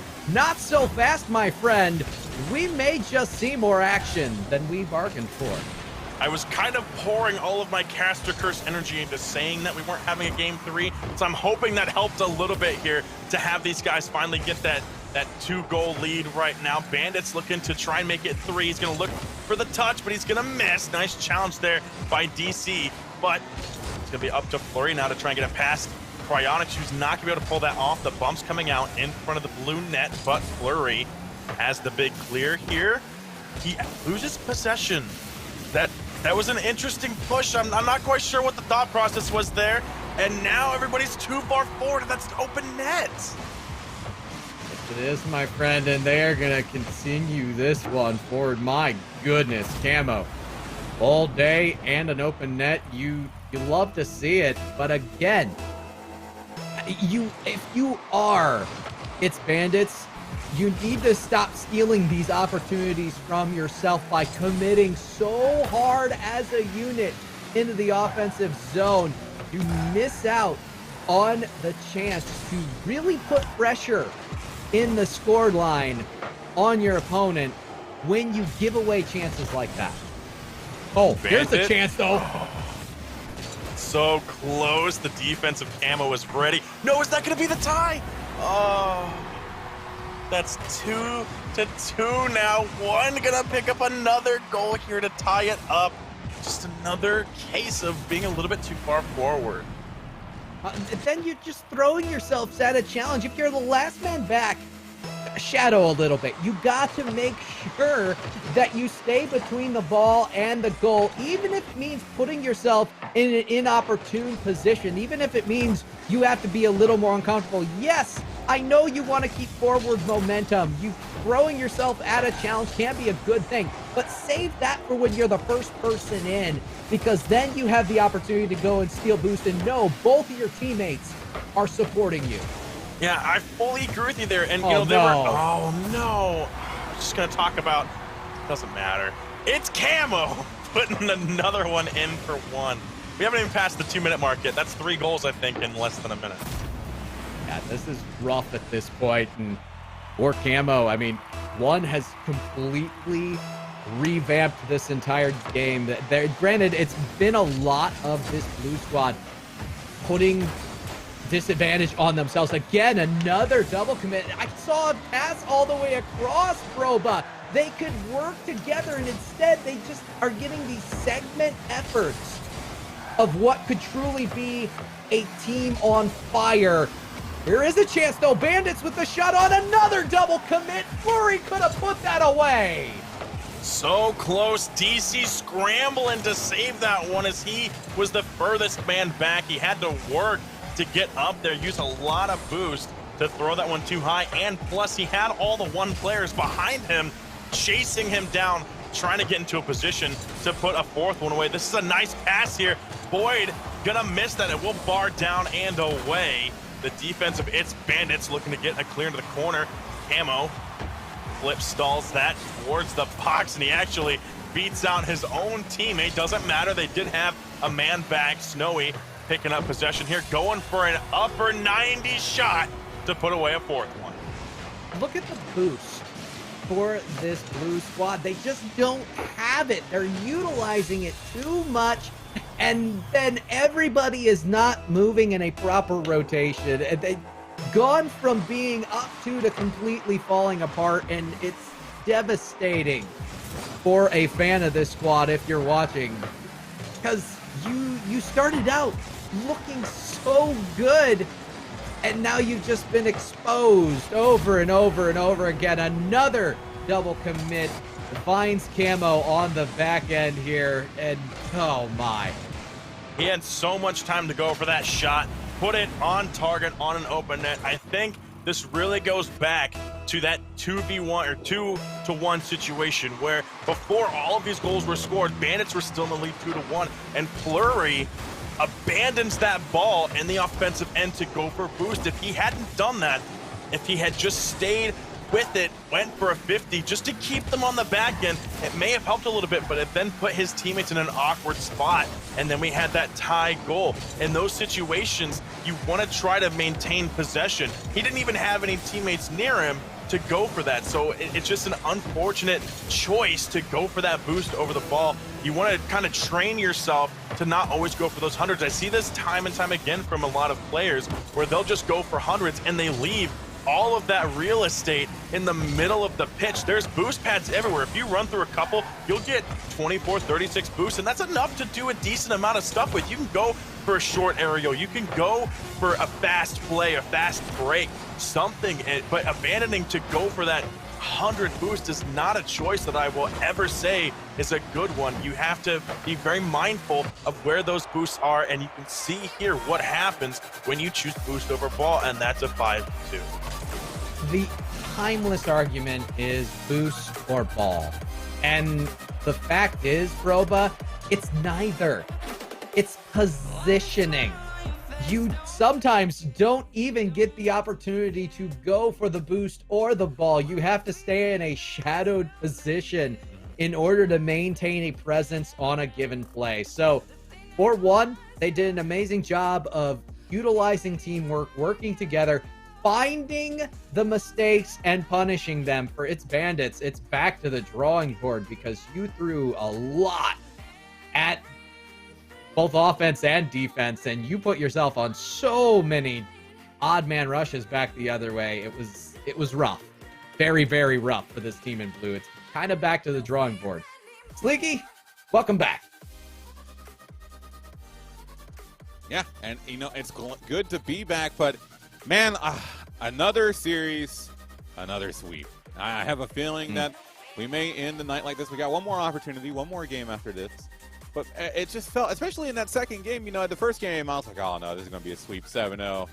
This is not looking good. And then the second game, they come out swinging. And they look really, really good. They get those 2 opening goals, and then it's just all downhill from there. And, bro, I'm going to start with you. Break it down. What happened in that game 2? What caused the breakdown after a really solid start to the game? Yeah, it all goes back to that possession game. They weren't, the team of its Bandits, the blue team, were not maintaining that possession. They were kind of giving it away, double committing and triple committing on a lot of balls. The communication just wasn't there from them on the field. They were constantly just jumping with each other and leaving the back half, their defensive half, open to counterattacks. It's just an unfortunate positioning mistake. Maybe, if they go back through and look at the VODs and they start thinking, okay, we need to work on where we're going to be placing ourselves on the field so this doesn't happen. It wasn't necessarily that one was that much better. I mean, they were mechanically a little bit better, than its Bandits, but it was more about their positioning. They were ready for it. They were ready to look for those balls and to look for those passing plays as they're moving downfield, and that really just put them ahead, and they capitalized on those mistakes. Hopefully, this 2-0 sweep is a wound that will definitely heal in time. Yeah, definitely. And, you mentioned the passing and the positioning so well was the positioning. It felt like they were always just right where they needed to be. And Kendo, that's what I kind of wanted to ask you about leading into that is, we saw that positioning, the presence out there on the field, always where they needed to be. It felt almost suffocating. How do you think that they were able to pull that off? Especially, a lot of these players coming in, maybe not really knowing each other, definitely not knowing the other teams. How do you come into a game like this and pull off positioning as precise and as clean as what we saw in that series? I mean, just maintaining a mentality of proper positioning, over boost, over ball. You have to, and this is an absolute need, you have to stay behind in your positioning. Otherwise, you're going to miss out on opportunities to punish. Every time that there was an opportunity, someone throwing themselves at a challenge, a double commit, a triple commit, first ones to the ball were Team 1. They jumped on those opportunities, and it was usually 2 of them, in some cases, all 3 of them, seeing the ball, escorting it back the other way for a quality chance, if not a goal. Yeah. I mean, the quality chances were there, the goals especially. Another sweep, like I said again, but there is, again, that final opportunity. We've got one more streamed match of this final qualifying event. $250,000 in scholarship funds are still on the line, so the stakes are still there. Hopefully, in our final game, we do see a Game 3, but with the way things are rolling, it's been Sweep City so far tonight. Stay with us. We're going to go to a quick break, but when we come back, one final series here for the evening on Intel Inspires, presented by AVGL.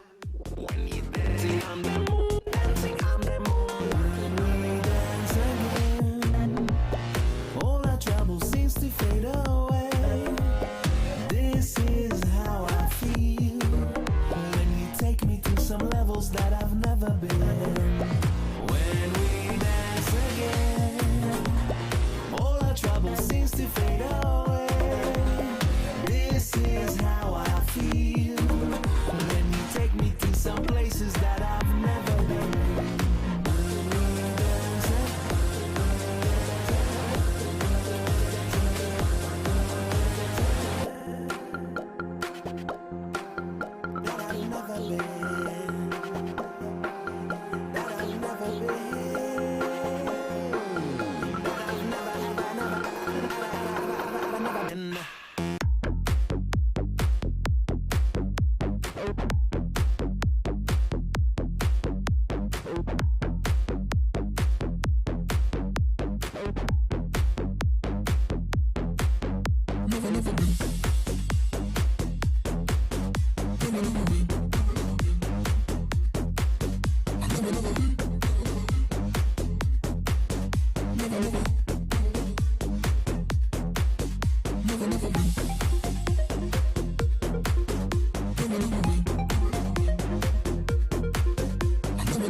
need you. I do love you.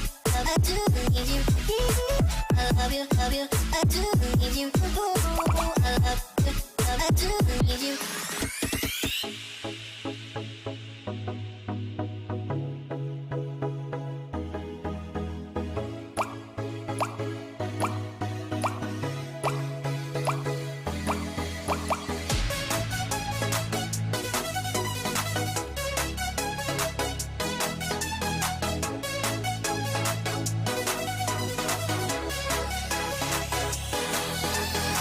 All I wanna do is to put my arms around you and watch these moments fall back into place. All I wanna do is to make you stop and love me. How can I be blue when you catch me in these feelings like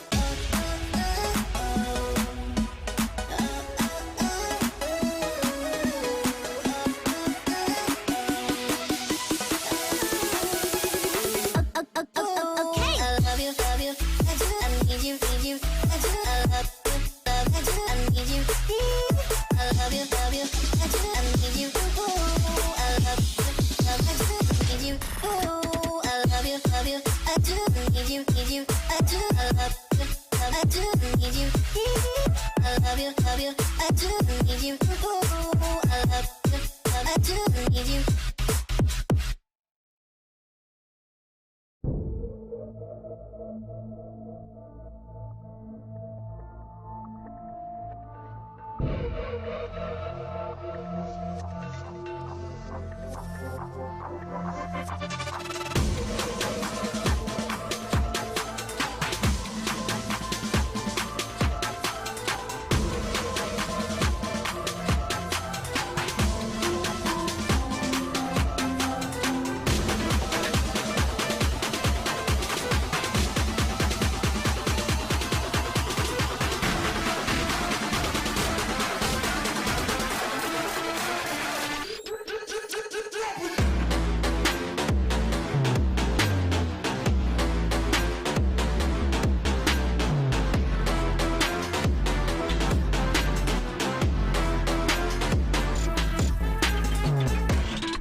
Welcome back, everybody, to the final series of the evening here on Intel Inspires, presented by AVGL.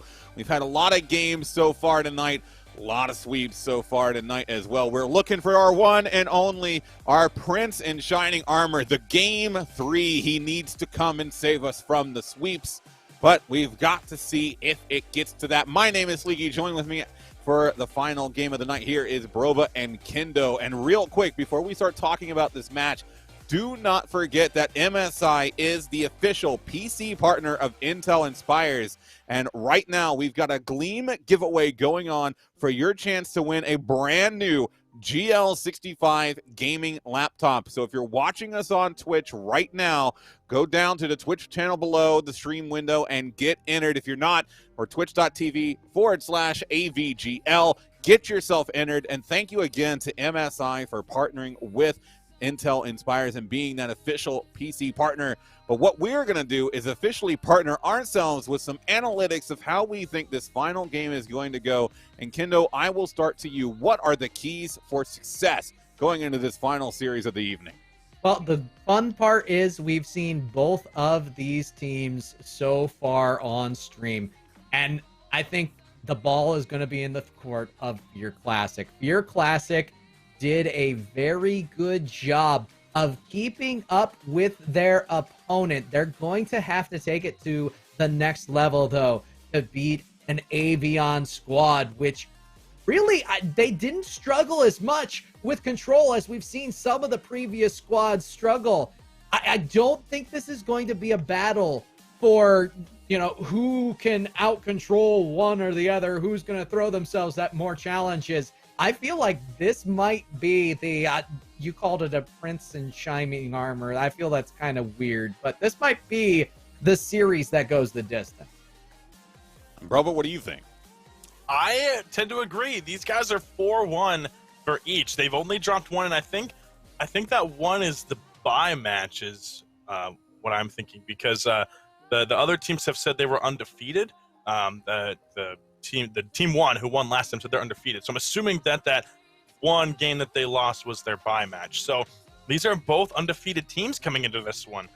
So that to me screams game 3, but I believe we're ready to go.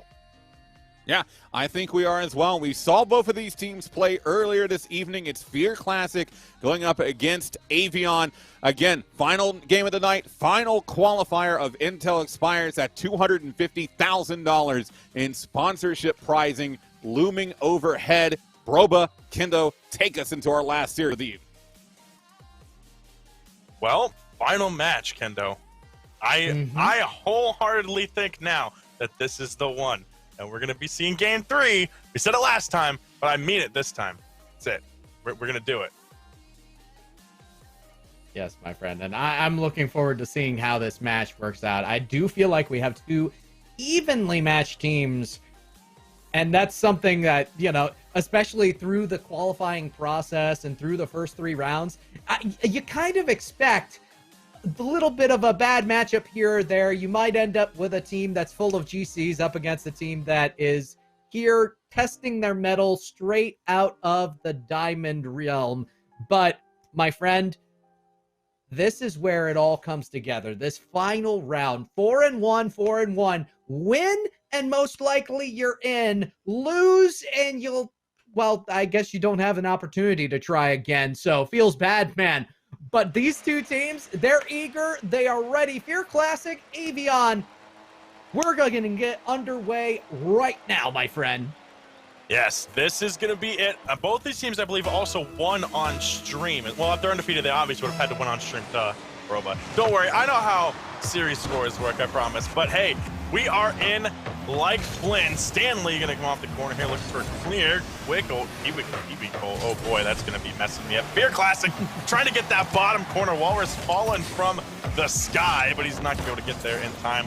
Nice clear attempt here. Stanley might be able to pick this up here. Nice challenge coming into that corner. That's what you want to see. He was very patient coming back. He sees the opportunity. He's got to shut it down quickly, and he did just that.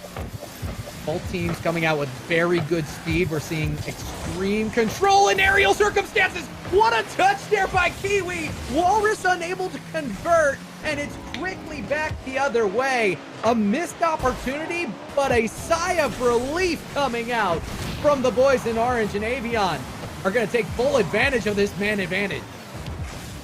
Fear Classic looking for the clear now. He's going to try and keep that possession, which we talked about is very crucial. Coming out of the corner, you got to keep that possession up. It does manage to get taken away by the defense, but Kiwi Cole almost gets the double tap. Walrus is there, taking it off the crossbar. So close. That's what you want to see. Finally going to get some double touches. These guys are really, really good mechanically, and that's what you like to see. Two very evenly matched teams clashing together on the pitch. What I'm looking for right now, Avion, they need to do a much better job. Good 50-50 force and might build a foundation here, but the misses.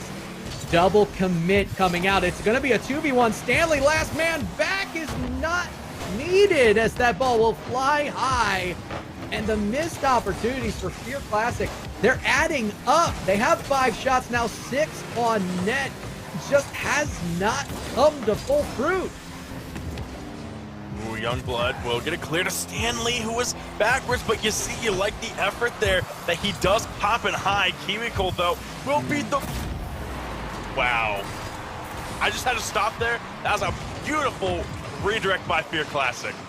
It was the slightest hesitation by the man on the bottom. We saw it just for a second there. I think it was... actually, I'm not 100% sure. I think it was Youngblood who was just in the box watching that ball off the backboard. And it didn't allow his third man to come up and really have an opportunity to play that. In fact, the entire team overcommitted because of that hesitation. And that doesn't always get punished, but it was a thing of beauty to behold. The 1-2 down the other way. So really good start here for Fear Classic. Extraordinary effort off the backboard. I can say I really think that it's going to be a very low-scoring game. We had both games last series went with 7 goals throughout both games, and I think for this one it's going to be a little bit lower scoring because these guys aren't going to be rushing. They're going to be very methodical in their gameplay, especially when they're on defense. That is a little double commit there, actually. As I said, that Walrus and Kiwiko both kind of went for it, though. I think Kiwiko realized Walrus was going to have that and didn't commit anymore, which is fine. They jumped for it.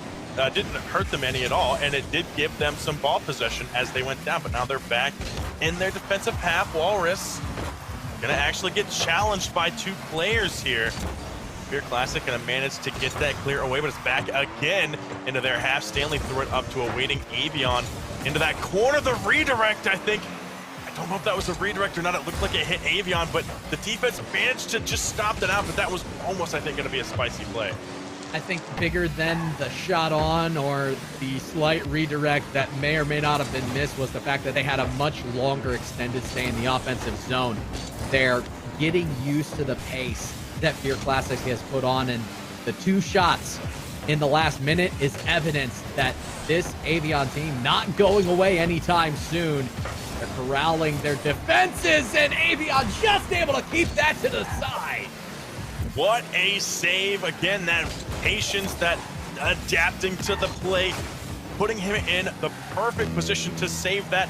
It was a very quick shot, and the reaction time coming up from Avion is what you want to see. And you had talked earlier about, never mind. All right, you know what? My bad. Kiwiko, you got it, man. That's 2. I'm sorry. I didn't mean to try and talk against you guys. This all starts with the demo, allows Kiwiko to break in, and Kiwiko with the wherewithal to actually control that ball, utilizing the corner as well, gets it towards the mid and gets the final touch on it, splitting all 3 members of the defense with just a 2-man offensive effort. And Kiwiko again! Involvement all around for this man. Kiwiko had a nice cheat here, put him in a very good spot. He actually just read that perfectly. It came straight down right in front of Kiwiko's car. Like, he knew even before it was dropping, Kiwiko was right there just past the midfield line waiting for that ball to come at him, and it just puts it away. That's insane. 3 goals here, back to back to back with 35 seconds left to go. Let's see if Avion can adapt to this. Even if they don't manage to win this one, they can still learn something. And I feel like if anybody can adapt their play style, it's going to be Avion. He talked earlier, I was going to bring it up before Kiwiko scored that second goal, that you look at whether the teams can adapt. And I think that's important here as Avion now down by 4 with 19 seconds. Game's pretty much over at this point. It's done a decent job of withstanding the pressure, but here that you can see the panic starting to seep in, and Walrus is going to get a little bit of a freebie there. Stanley puts it into his own net. They do have chance for solace here. There's 15 seconds left. They are doing quite a few things right, but it needs to be a much better team effort. So close again, as they will get a chance, an opportunity by the wayside. I mean, they might be able to take that to the bank on another opportunity, but not this time. Fear Classic, great game played by them. They got a little snowball there towards the latter half of the match. They got those 2 goals back-to-back, and then that third to seal their victory here. They were just piling it on, realized that Avion was kind of on their back foot after that second goal from the kickoff by Kiwiko, and they really just couldn't get themselves back up and moving forward. Fear Classic just piled it on until the very, very end. Avion, though, is going to be telling what it looks like in game 2. Will they adapt? Is Fear going to continue the snowball? That's the big question here, I think, as we get into the next match. I think the one thing we don't have to question, team involvement. Both teams highly involved with each other. And for Avion, it might just be that they're lacking a small amount of communication. The slightest miscommunication when you have 2 teams that are on and they are working together as a unit can be the difference. And it just feels like that was the difference in game number 1. Now Avion with a chance to adjust. The slate is wiped completely clean, Broba. They will have the opportunity to really put one on the board. And that first goal, I think, is the way they want to start. They want to go for first blood. Let's see if Avion can seize the moment here and try and take back that momentum control. They're pushed back right now at the very beginning, which is kind of, I think, not how they want to start, but it might put them in a spot here where they take possession early, and they do manage to get one in within the first 15 seconds. They take advantage of a weak touch here by Walrus, a bump from Stanley and Youngblood with a little bit of a negative angle to get extra speed. Everyone gets involved on that goal, and you love to see it, my friend. 15 seconds, 1 goal. It's first blood for the boys in orange. I was honestly worried when they started out because they were looking like it was going to be another example of Fear Classic pushing them back. I mean, it was only the first 10 seconds, but still, they were kind of in their half. But I think what I didn't see was that they were just using that to get their possession game ready to move downfield, and that's exactly what happened. They got that goal in there, and now they're kind of doing it again. Stanley looking for this follow-up off the side. He's going to get challenged by Walrus, who will throw it across the pitch. Fear for the fall. Kiwiko waiting outside that box, looking for the opportunity here to maybe double tap it down, but no, they're going to leave it for Walrus. The shot gonna get saved by Stanley, and they're not done yet. Kimiko off the backboard again. Beer Classic gonna go for that 50-50 challenge. It's gonna pop a little bit too high, but they're still on the attack, which is what you want to see. They're not giving up just yet, and that's why that's a tie game.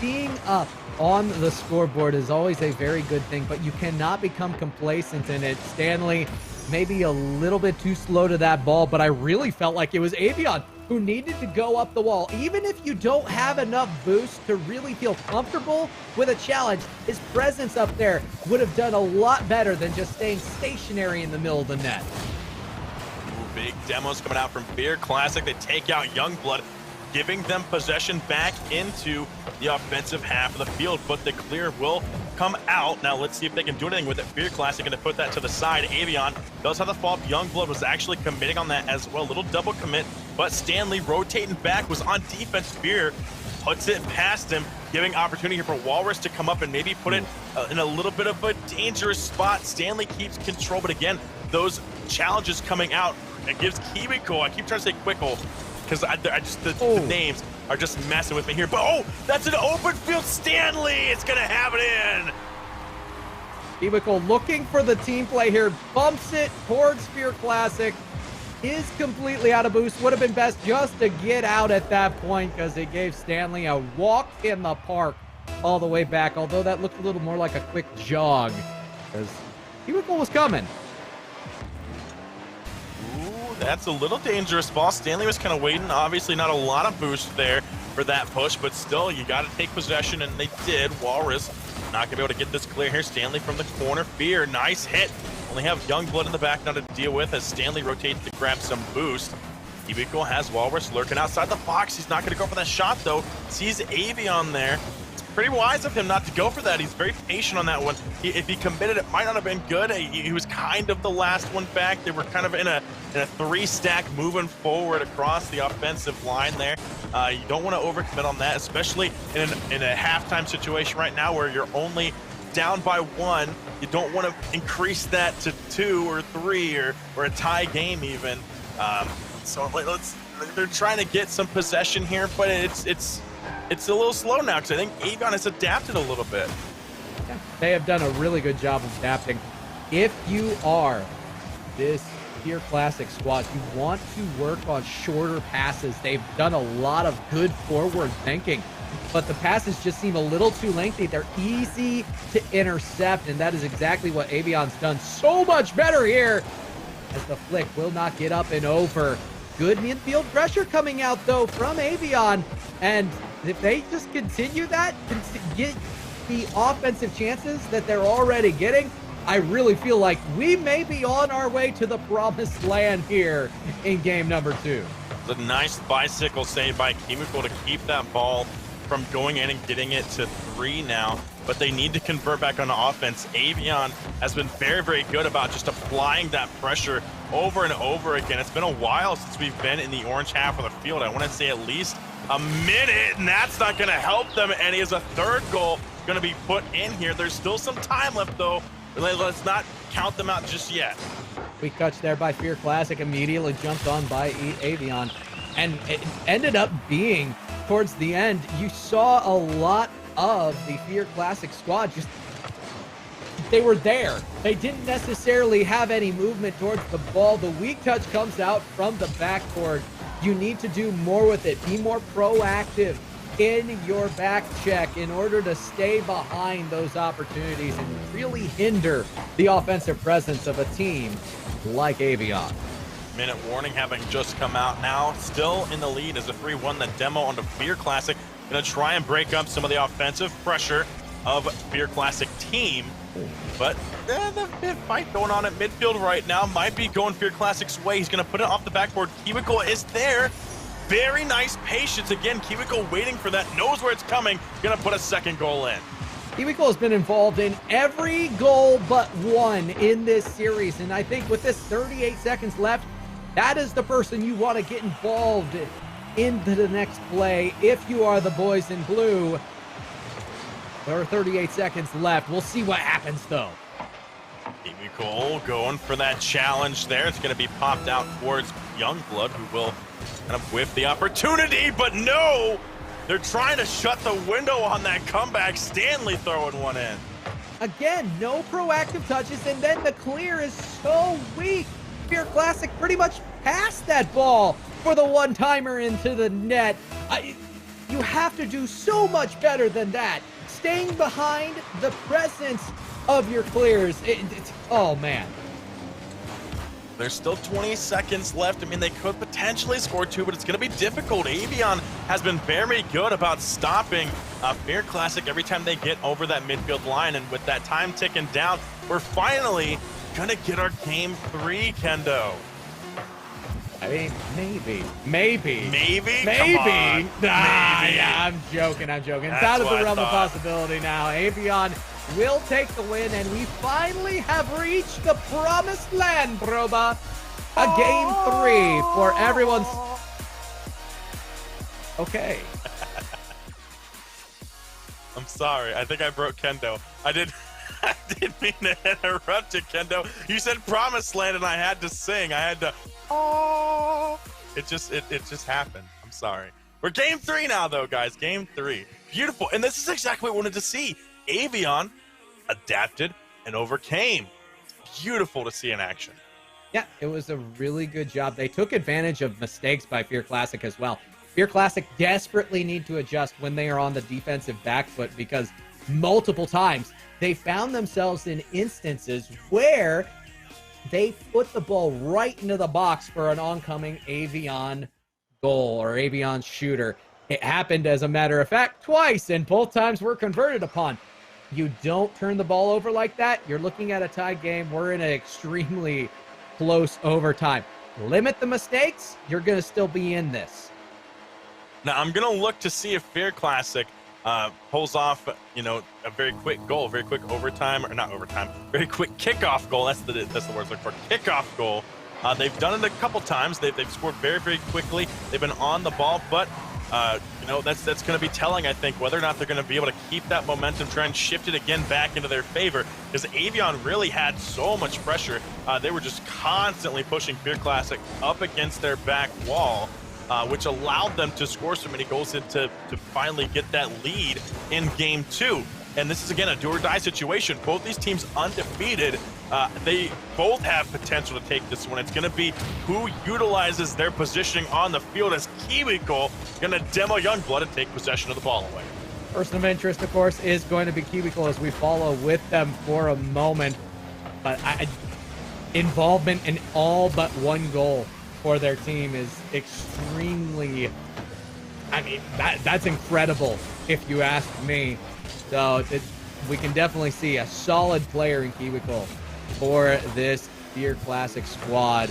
Avion still working together very well, my friend, and they're going to need to continue to do that. There haven't been as many mistakes through this first minute for them to take advantage of, so they are going to have to really create a mistake, whether it be a pass, whether it be a demo.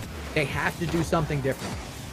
Stanley popping that out towards the box. Avion actually almost had that shot. Kiwiko on defense will be able to get that clear, but Stanley gonna, never mind. I thought Stanley was gonna get that clear. He does manage to take Walrus out, the last defender back, and that's basically what they needed. They created the opportunity and put it in.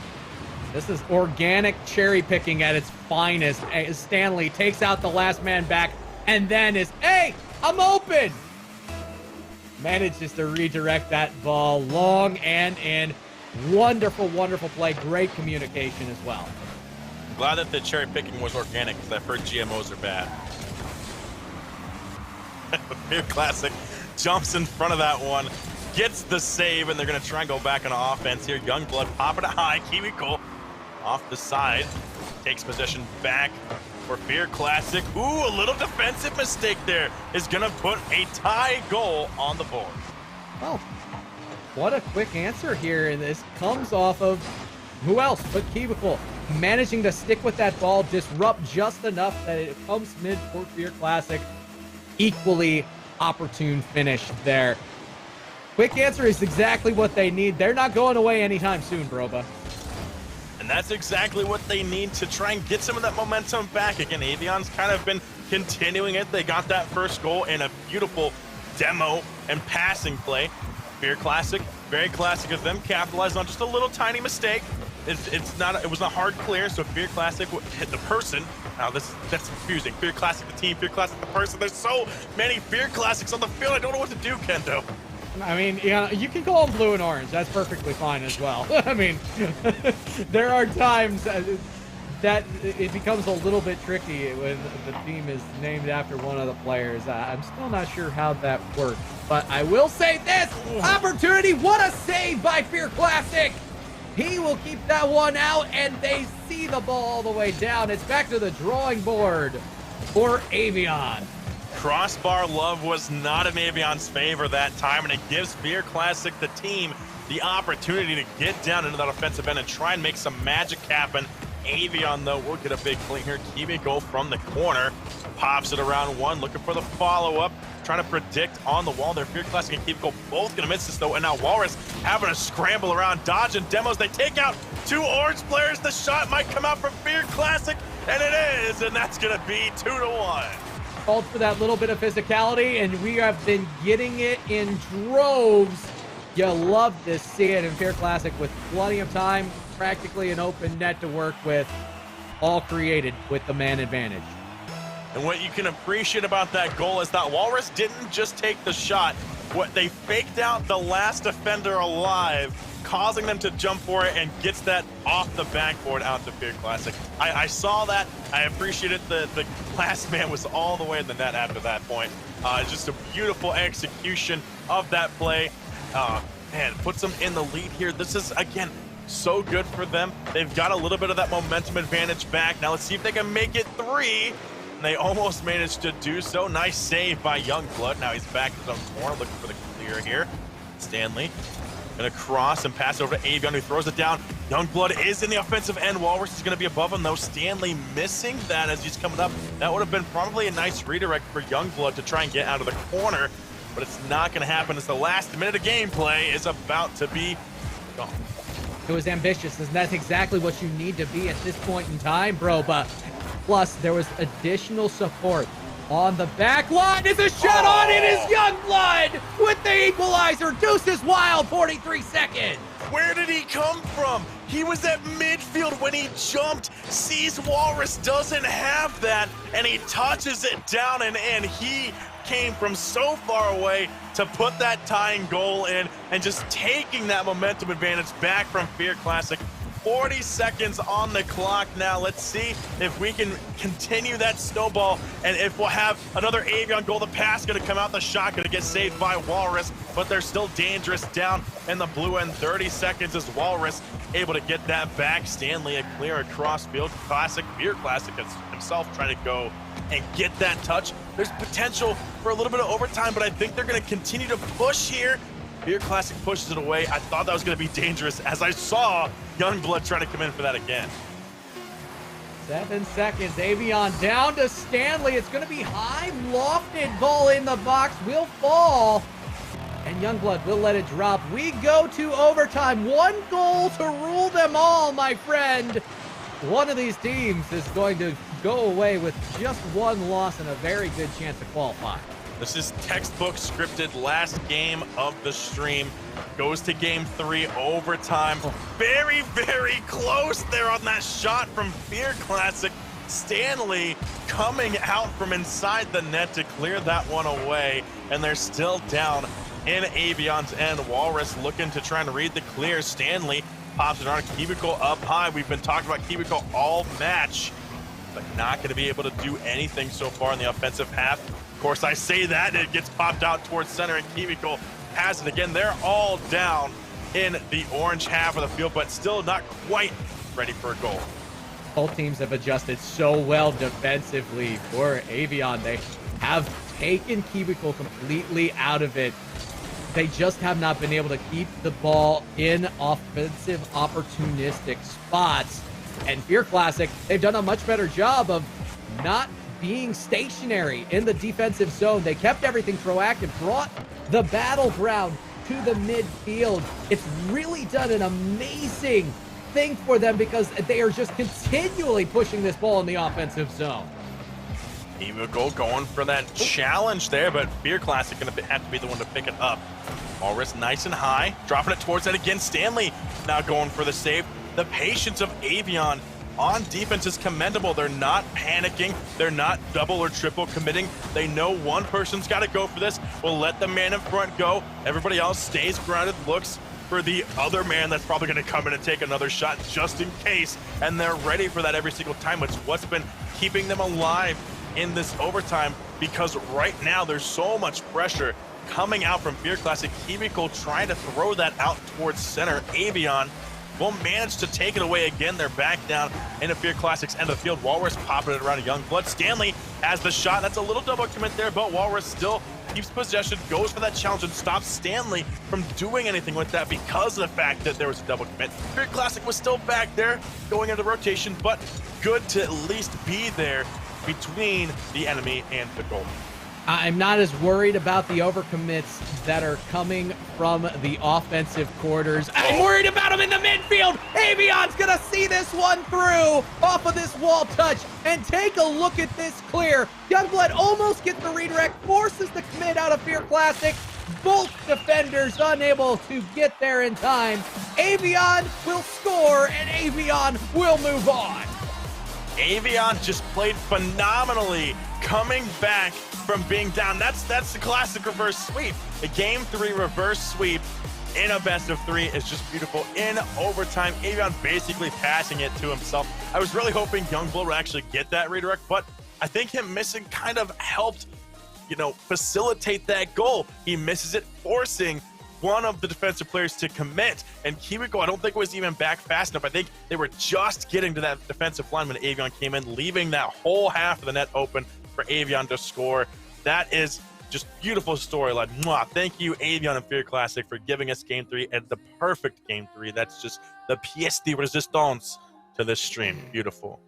My friend, we will get Sleeky in here, but I do want to say this last thing, my friend, and that is, it may be a quote-unquote basketball term, but that last play exhibits why it's so important for you to follow your touch, to see it out, to see it through, because it was Avion who followed his long clear all the way down. It was an opportunistic redirect attempt, got a double commit out of it, or got a commit out of it, and then Avion following his own touch, being that second man, still a third man back.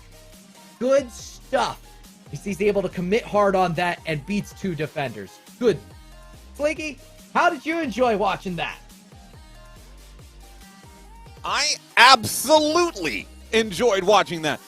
All day long, and we've had some good games all day. Do not misinterpret me, but all day long, we've had these sweeps. We've gotten so close to Game 3, but we just haven't quite gotten there. And finally, in the final game of the night between the two teams who I do really think were the most evenly matched, we finally get it. Game 3, and not just Game 3.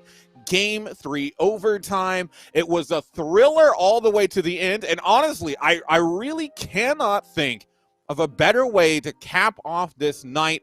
It's been so incredible to see all of these players competing all the way to the bitter end, but a Game 3 overtime to finish it off. Absolutely what I had hoped and dreamed for, and they delivered. Broba, walk me through that overtime. What happened there? It was really just a matter of Avion biding their time, but until they had that opportunity. And as Kendo said, once they saw that opportunity might come knocking, Avion, the player Avion, followed it up all the way downfield, taking advantage of the commit, seeing that that team wasn't quite set on defense like they wanted to, and just tucks it right around that corner. Avion just weathered the storm, shot after shot coming at them.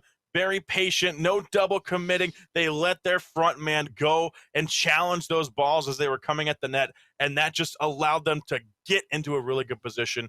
It was just adapting and overcoming the entirety of that series. I thought for half a second that Fear Classic was going to be the ones to take it after Game 1, but no.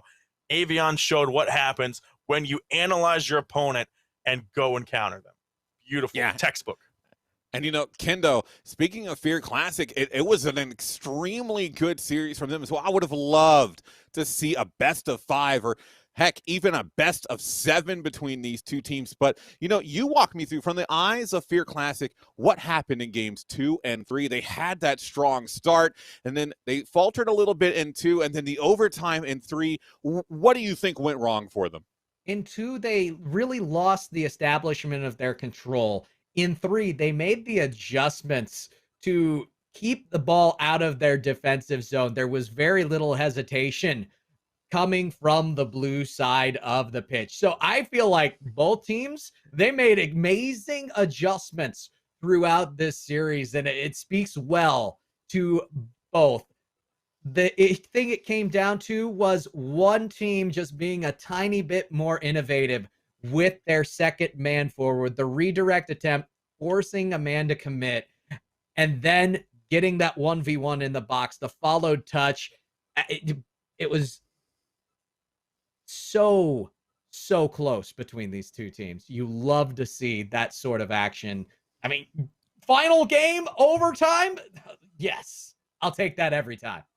Yeah, I mean, no doubt the cherry on top of this whole final day, and that is the last day of the qualifier. Qualifiers are done.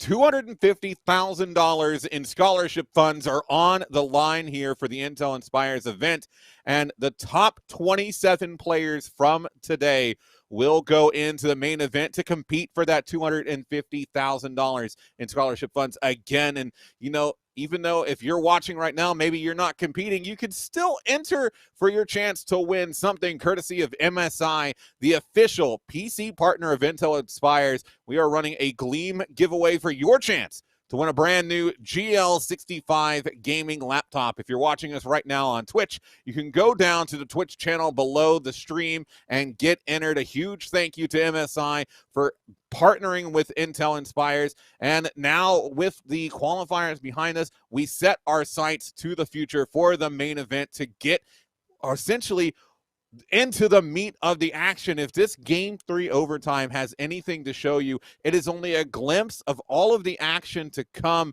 And before we sign off, Broba, Kendo, any last words about the matches we've seen tonight and the matches we're going to be seeing as we continue with this Intel Inspires event?